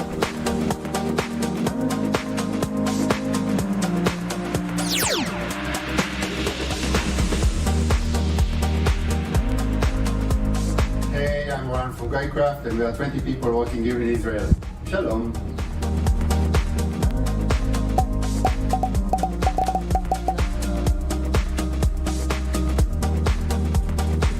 And the best part is all these features can be used by all creators. So what do you have to show us today? Yeah, so for the last couple of years, we've been doing a lot of work with the entities in the game.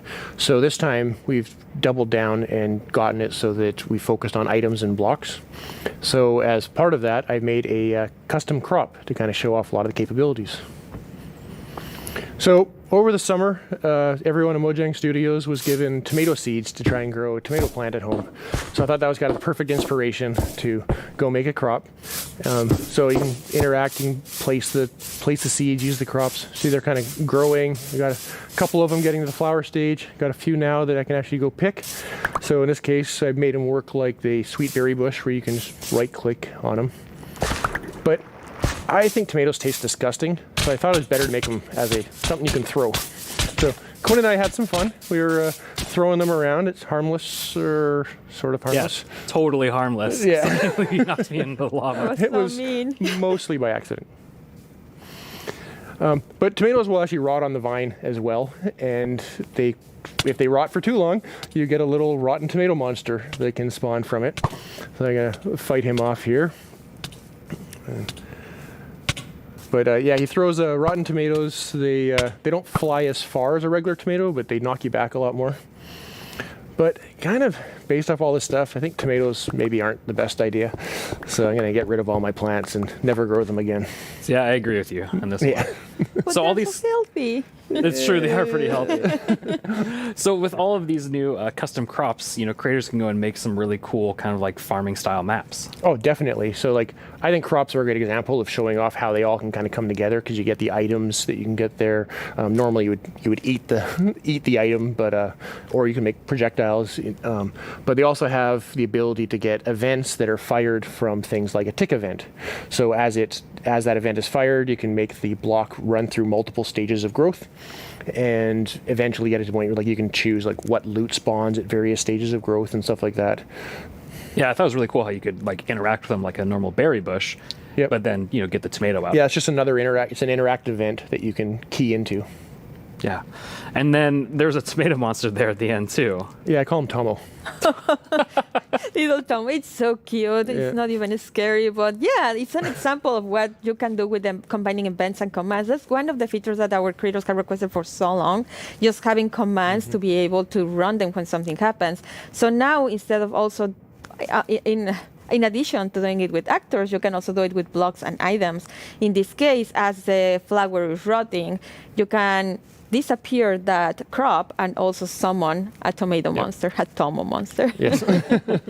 Well, that's really cool, because like I can totally see creators like using all of those combinations of features to make some like really cool like adventurous maps. Yeah.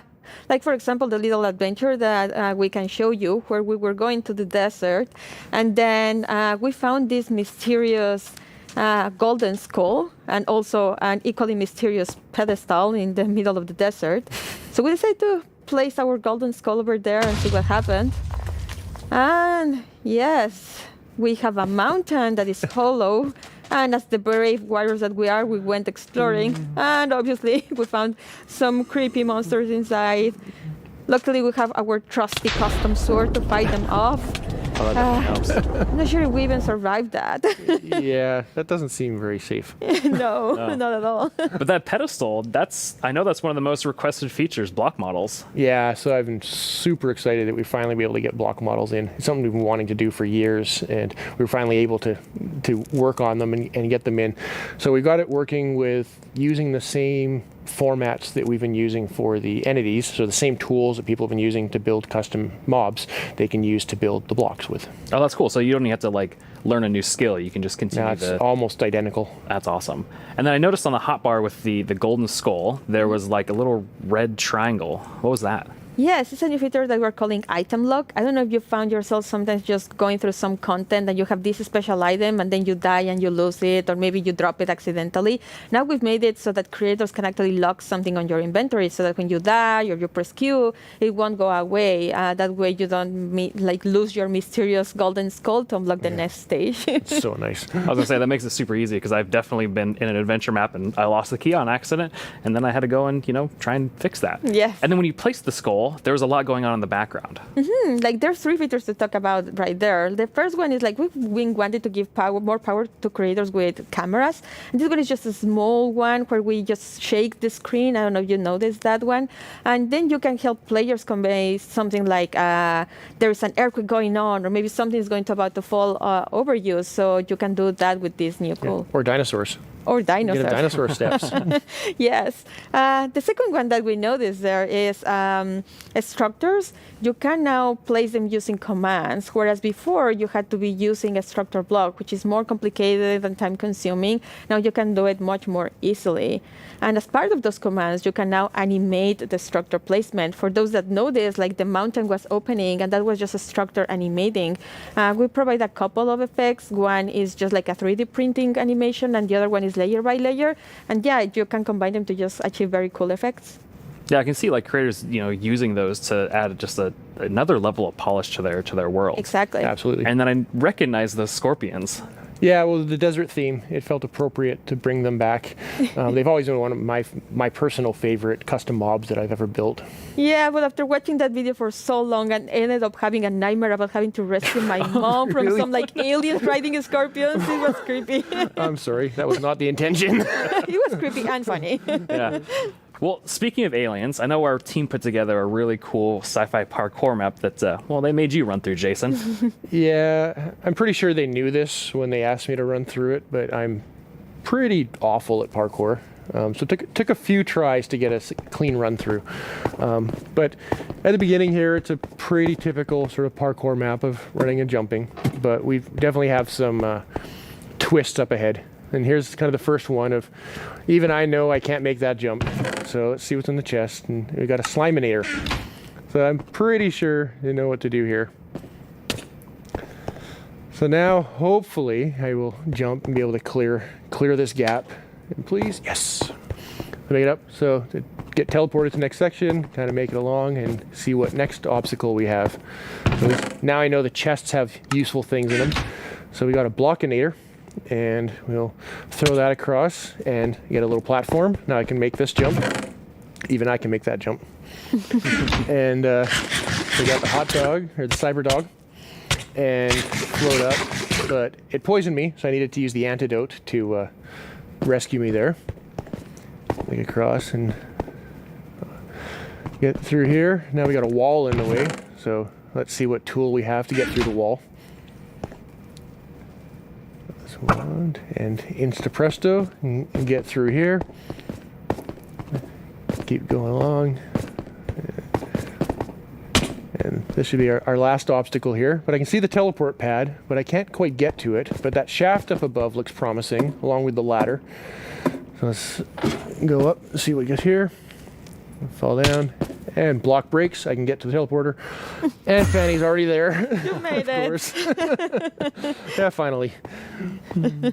Wow, that's super 86 cool. times. I love just the aesthetic of that too as well, like all the art and things. So those teleport blocks, those seem like a really cool way to add like another level of immersion to the worlds you're creating. Yeah, with data-driven items and blocks, we get so many new events that you can act on. Like, for example, in the case of the teleporters, you can step on it and then an event will trigger and you can react in so many ways. You can add particles, or in this case, for example, you run a series of commands that just teleport you to the next area. That's awesome. And I love the Slaminator, the Blockinator, and the Magic Wand. I've never seen items do that before. Yeah, so that's another example of how combining the same tools you can achieve so many different effects. For example, the Sliminator was just using the event and the fail command, right, to replace the blocks at the bottom with the slimes. Then the next one, we have the wand, and that one is just replacing blocks with air. And then we also had the Blockinator, which allowed you to walk by placing some blocks, replacing air with blocks. So just by combining events and the same command in different ways, you achieve so many cool effects. Yeah, so it's just small little simple things you can combine in lots of different ways and get a wide variety of results. And even that Blockinator allowed you to make that jump. Yes. And then I also saw that there was messing with mob effects too as well. Yeah, so we've had an example of custom food in there, but in addition to just satisfying hunger like a food normally does, you can add and remove mob effects. So we had the cyber dog that gave 3 effects, the levitation, nausea, and poison. And then we had the antidote that would actually only remove 2 of them. So unlike a bucket of milk that removes all mob effects, you can make things that remove very specific things. Yeah, and then it seemed like you got, after you use that, or after you use the magic wand to get to that wall, it seemed like you were stuck, but there was something else that was going on there. Oh yeah, so there is the block that was in my way. So we made it so that another one of these events, similar to the on step on, is we also have an on fall on. So in this case, it was just an on-fall on, and you can set what distance you want the event to trigger. So you have to fall at least 10 blocks or something like that. And when you land on it, we then break the block, similar to what, like the tomato plant and other things that we saw earlier. Yeah, and it seemed like it took you quite a few tries to make it through, but Danny was able to do it first try. Yes, unlike others, 86 times. Yeah. Yeah. And one new feature that we have is that on raw text, you'll be able to show the names of the players that are of interest at that moment, and also show scores. Like in this case, we were tracking how many times Mayor was dying. Yeah. Well, thank you both for coming on to the stage and talking a little bit about these creator tools and new features that are coming out. And with these new features, there's going to be a pretty amazing new thing coming out later this year for all Minecraft players. Remember, GDL will not be held responsible in the event of a likely death.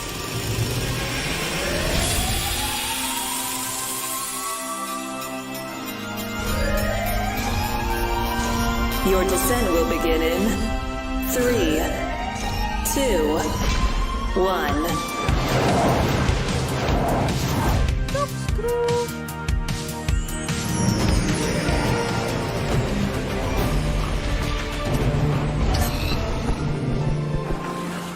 We know you've waited a long time for this update, and if you thought the first set of features for the caves were awesome, it's time for even more awesomeness. Agnes and Nir from the Vanilla Minecraft gameplay team are here to tell us what else is coming to the Caves and the Cliffs update. Hello, welcome. Hello. Hey. How does it feel? It's so amazing. It's so awesome to finally be able to share that with everyone. Yes, it feels great, and we have, looked a bit at tweets during the break, and we have some more tweets. We have more tweets. Yes. Wireless redstone. Oh of yeah, course. yes. And there will be so many cool things you can build with that. And the warden, it's amazing to see all the excitement. It's so cool. Nir, you recently joined the Mojang Studios team. Yes, I joined this year, but honestly, I'm not completely sure how that happened. And not just joining Mojang, I'm not really sure how I'm here in Minecraft Live, because just last year I was home, glued to the stream. I had to know what the next thing is coming to Minecraft, and today it's not only that I get to share that, I got to work on some of those things, so it's fairly incredible. But yeah, I've been developing games for a few years now, and more recently I've actually worked with this non-profit organization called Games for Peace, which is an amazing organization which basically uses games to promote peace. Like he takes kids from areas of conflict all around the world and sits them down to play Minecraft.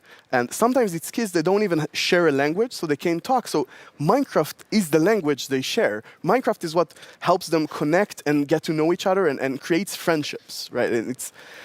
It was amazing being part of that. It's so cool. I mean, sometimes I feel like, oh, I know all the amazing things that are happening with Minecraft. And then you described that to Agnes and I, and we both were like, we've never heard that. And it's so cool. It's beautiful. Amazing. Absolutely beautiful.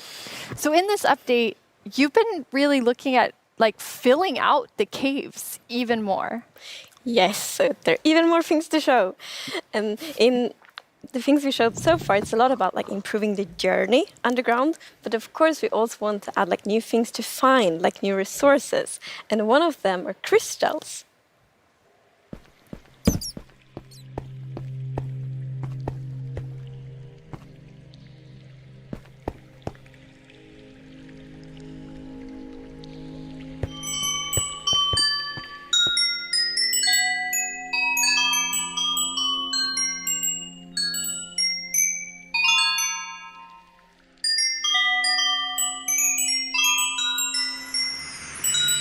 They're so beautiful. Yes, that the moment you turn the corner and you see that glowing thing, it's incredible. The atmosphere in the crystal geode, it's mystical.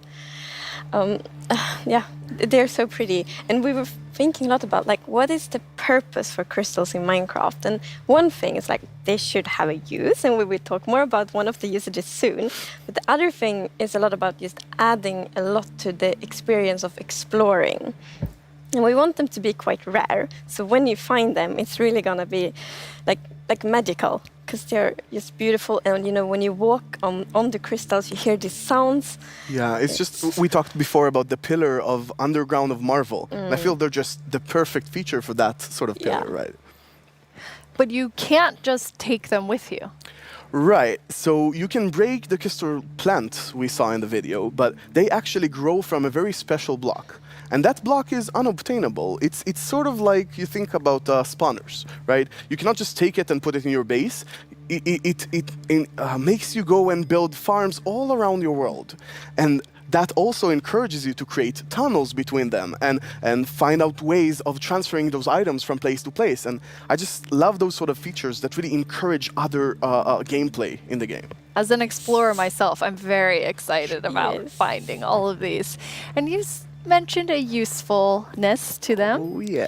Yes. So from those crystal plants, you get crystal shards items, and you can actually use them to craft a telescope.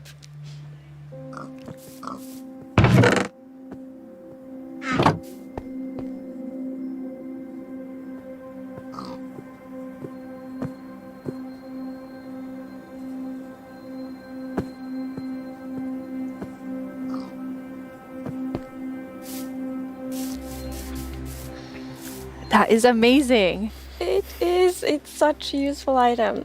Super cool.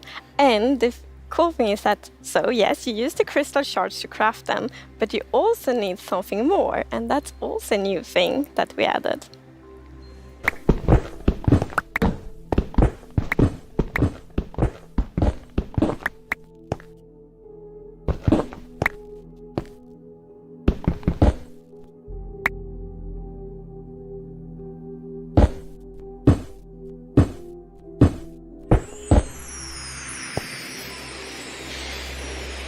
Copper. That's amazing. Yes, it's new ore. And you saw the copper ore in the video. And a very interesting thing with the copper ore is that it generates in a different way. So normal ores often generate like an ore blob, but copper is different. So imagine that you are out mining and you see copper ore. So you're like, okay, I'm gonna mine the copper. And then you see some stone. It's like, they look a bit different. So you continue to mine. And then you find another copper ore. And you probably go like, okay, I think I found a copper vein. So we're actually adding ore veins to Minecraft. And like they really add so much to mining. It gets so interesting because it's kind of like following a trace when you mine. And they tie so well to the pillar we have about adding strategy to mining. Yeah. That's amazing. And you've personally wanted copper in the game since you maybe before you started? Yeah, you mentioned it once or twice. Well, maybe a few times. But yes, so I think I got inspired by the pretty copper roofs in Stockholm. And they are all green because we have so many like old buildings here.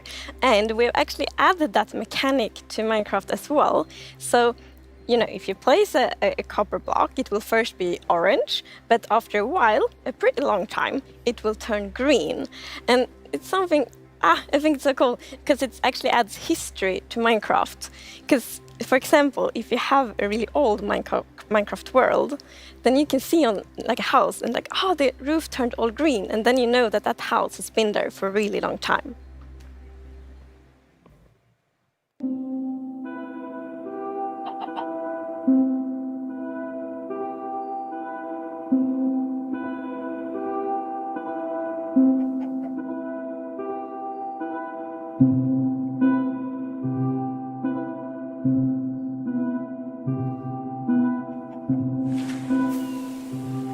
And copper won't only be used for the telescope. You actually have another really cool thing that you'll be able to craft with it. Yeah. So Jens talked a bit before about these design principles that we have in Minecraft. And one of them is that if something bad happens, the player either caused it or it has a way to sort of avoid it. And one of those exceptions, for example, is lightning striking. Now, some people like to build wooden roofs in Minecraft. Some even build wall roofs. Looking at me, Right. it's not at all like the grandest castle in my realm actually has a roof fully built of wool. Yeah, that's not a good idea. No, but, we did get some fires. yeah, so to try to help the players with that, we are introducing the lightning rod.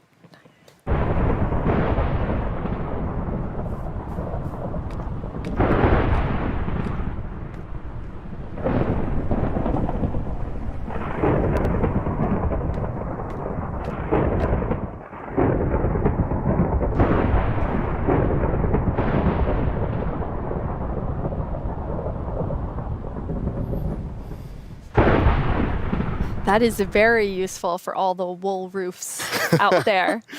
Yeah, I think this is a problem that happened to a lot of our players. Even personally, I had this peaceful game that I played with my partner, and it wasn't peaceful. And we went out and we were like looking at animals, collecting a few animals to our base, and we came back and our house was gone. And I was quite confused because I consider myself to be someone who knows a bit about Minecraft, and there are no creepers, there are no Endermen. So what happened? We figured that probably a lightning strike hit and burned down the house, and we were quite traumatized because we were not prepared for this. So I think this lightning rod is really going to help with that. Yeah, now you don't have to worry about that problem anymore. No, I'm gonna place like lightning rods everywhere on my wool roof. Good. Will be perfect. Good. Now, you've introduced a lot of things already, and players already have a lot of trouble with their inventory and the amount of items, but you have an idea for that. Yes. So, as you know, we keep adding new blocks and new items all the time, and that do create a bit of an inventory problem. And we're aware of that, and we have actually been thinking quite a lot how we can solve it, because we want to have like a good gameplay solution, we want it to be balanced, and we actually have an item in this update that will be really helpful, and it's the bundles.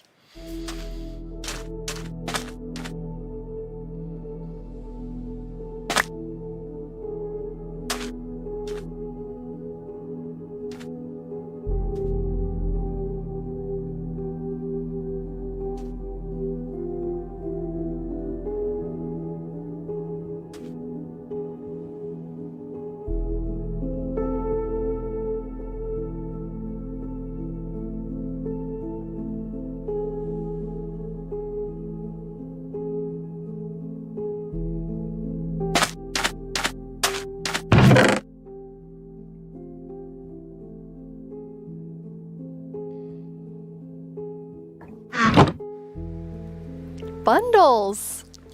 Yeah, this is awesome. It's such an elegant solution as well, and I love it. I think we spend a lot of time talking about the inventory problem, and I think one of the biggest takeaways there was that this is not actually one problem. It's constructed from a lot of sub-problems. For example, hotbar management is one problem.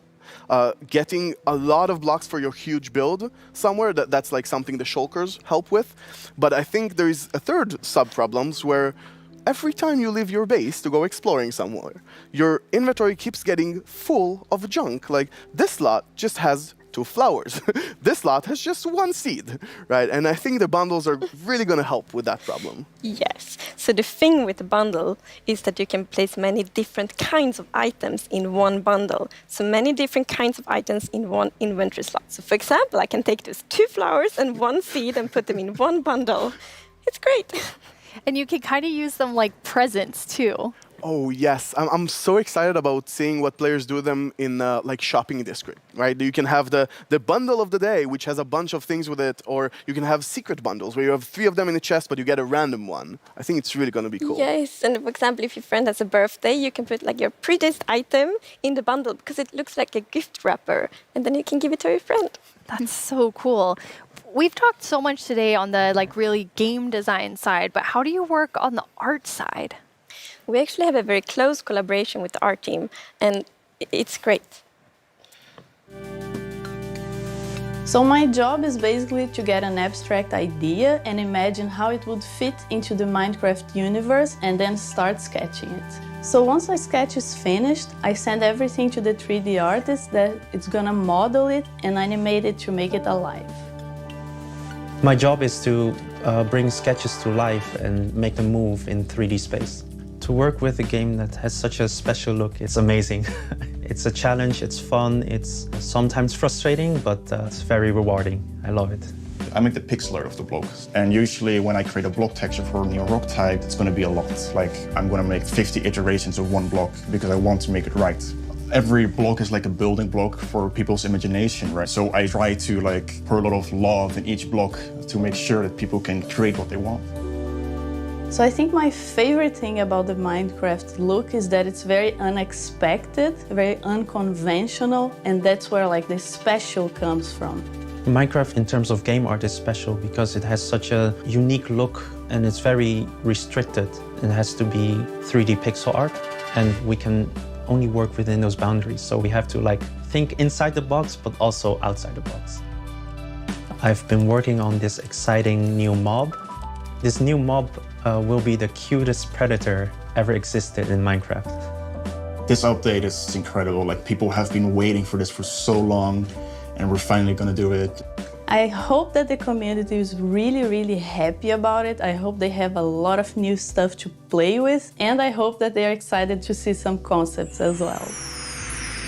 It's so lovely when you can think about all of the different jobs within game development. I love seeing the artists and developers, and we all, like across the show, there's so many different types of roles that people have. Yeah, and it's really awesome to interact with all those roles and have a lot of a back and forth. We're very open in Mojang and getting ideas from all over the place, and specifically working with the art team is amazing as well. You sort of throw one idea to the air and he draws something and you're like, oh, what is that white thing in your drawing? I didn't even think about it, and it starts so many awesome ideas going.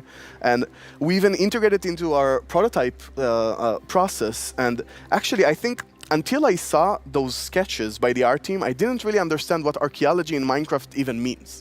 Archaeology? Yes, so we're actually adding a new system called the Archaeology System. In this system, you're basically going to find these excavation sites all throughout your world. And you can make this new tool called the brush that is going to help you uncover the mysteries of all these dig sites. So you come to one of these ancient structures and you can sort of use the brush to clear away some of the rubble that may have collapsed in those structures. And sometimes you might even find something shiny inside them. But, and this is important, if you are not careful enough, like in real life, you can destroy that artifact. And when that artifact is gone, that artifact and all the secrets it held are gone forever. But if you're careful enough, if you take your time and you're deliberate, you can get some of those hidden artifacts. And for example, here we got a ceramic shard, which is basically how whoever lived here used to tell and pass on their stories. I love the story sides of the archaeology, because we often talk about that we want to deepen the mystery in Minecraft. And when you find these hidden artifacts, you kind of find like connections and hints. And we will never tell the full story, but these will inspire the players to tell their own stories about their own Minecraft worlds. Exactly. I think it's going to be really exciting to see what players do with them. For example, here we see an exhibition that someone built for this, where he can compare all the different clues he finds, right, and try to preserve whatever was down here, and he can compare what we found with whatever new thing, and sort of try to connect the pieces, right? And here we see those pieces connected in a clay pot, actually trying to reconstruct them back. And you can create that however you like. You can create your own stories or try to guess how those pieces used to connect. Yeah. It's also so fun to be very creative with these new pots, because you can put the shards in any way you want. Exactly, and when you're pleased with your creation, you can fire them up and you have your own painted clay pot. Pretty. So, Nir, is this programmer art still? Yeah, the art we're seeing is still work in progress, but I personally like the dragon. I think it's cute. Yeah, it didn't say programmer art isn't pretty. Yeah, you know, the problem is the artists are way too good. Yeah. Right? They just make us look bad. I don't know. archaeology is amazing. I mean, the excavation site is so incredible. I'm so excited about this. I've spent a lot of time about it, and I actually got to do a lot of awesome conversations with actual archaeologists from all around the world, and it's been, honestly, I sort of feel like I got so passionate about it myself that their passion sort of stuck to me, and it was so amazing to learn more about this, and I'm really excited to see where it goes from here. And you have a dev diary coming out on our YouTube channel where you kind of explore all of the archaeology even more. Yeah, it's honestly really, really exciting. So I had so much fun with this, and I learned so much that I decided that it can't stop with me. So we're going to do a dev diary when we're actually going to talk to those archaeologists. And actually, we might even get to visit some interesting locations. That is amazing. Well, it feels very sad, but we're almost out of time. But we've been hinting at a new mob, like over the course of the show, like 3 or 4 times. So are you going to tell us about it now, please? Yes, now we're going to tell you. It's the cutest predator you will ever meet.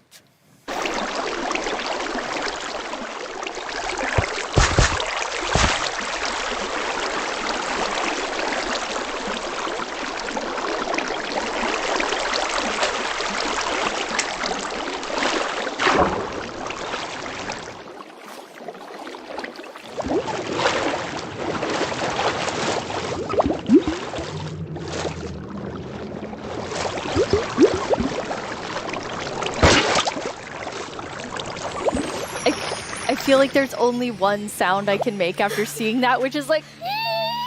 It's so cute. It's so adorable. The axolotls. How did you decide on axolotls?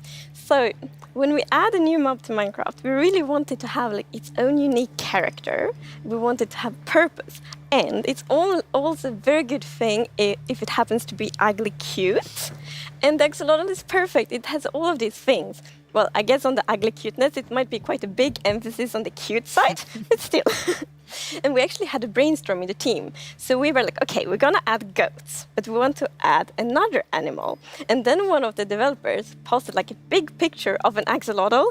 And we all went like, yes. Yes, this right perfect. now. It's like the definition of ugly cute. It's like made for Minecraft. Perfect. And then we also found out that axolotls are endangered in the real world. And we think it's good to add endangered animals to Minecraft to create awareness around that. So that's also a good thing. Like with the bees? Yes, like with the bees last year, for example. But yeah, so the axolotls, as you saw in the video, they live in the Lush caves and they really add a lot of life to the Lush caves. And there's also a bucket of axolotl. I didn't think it could get cuter. I know. That is just so cute. I don't know how to handle it, but it's so cute. So when you're walking around in the Lush caves and you see some axolotls, then you can actually scoop them up in your bucket and take them with you. So maybe you build like a pretty aquarium for them in your base, or maybe you bring them to your ocean adventure.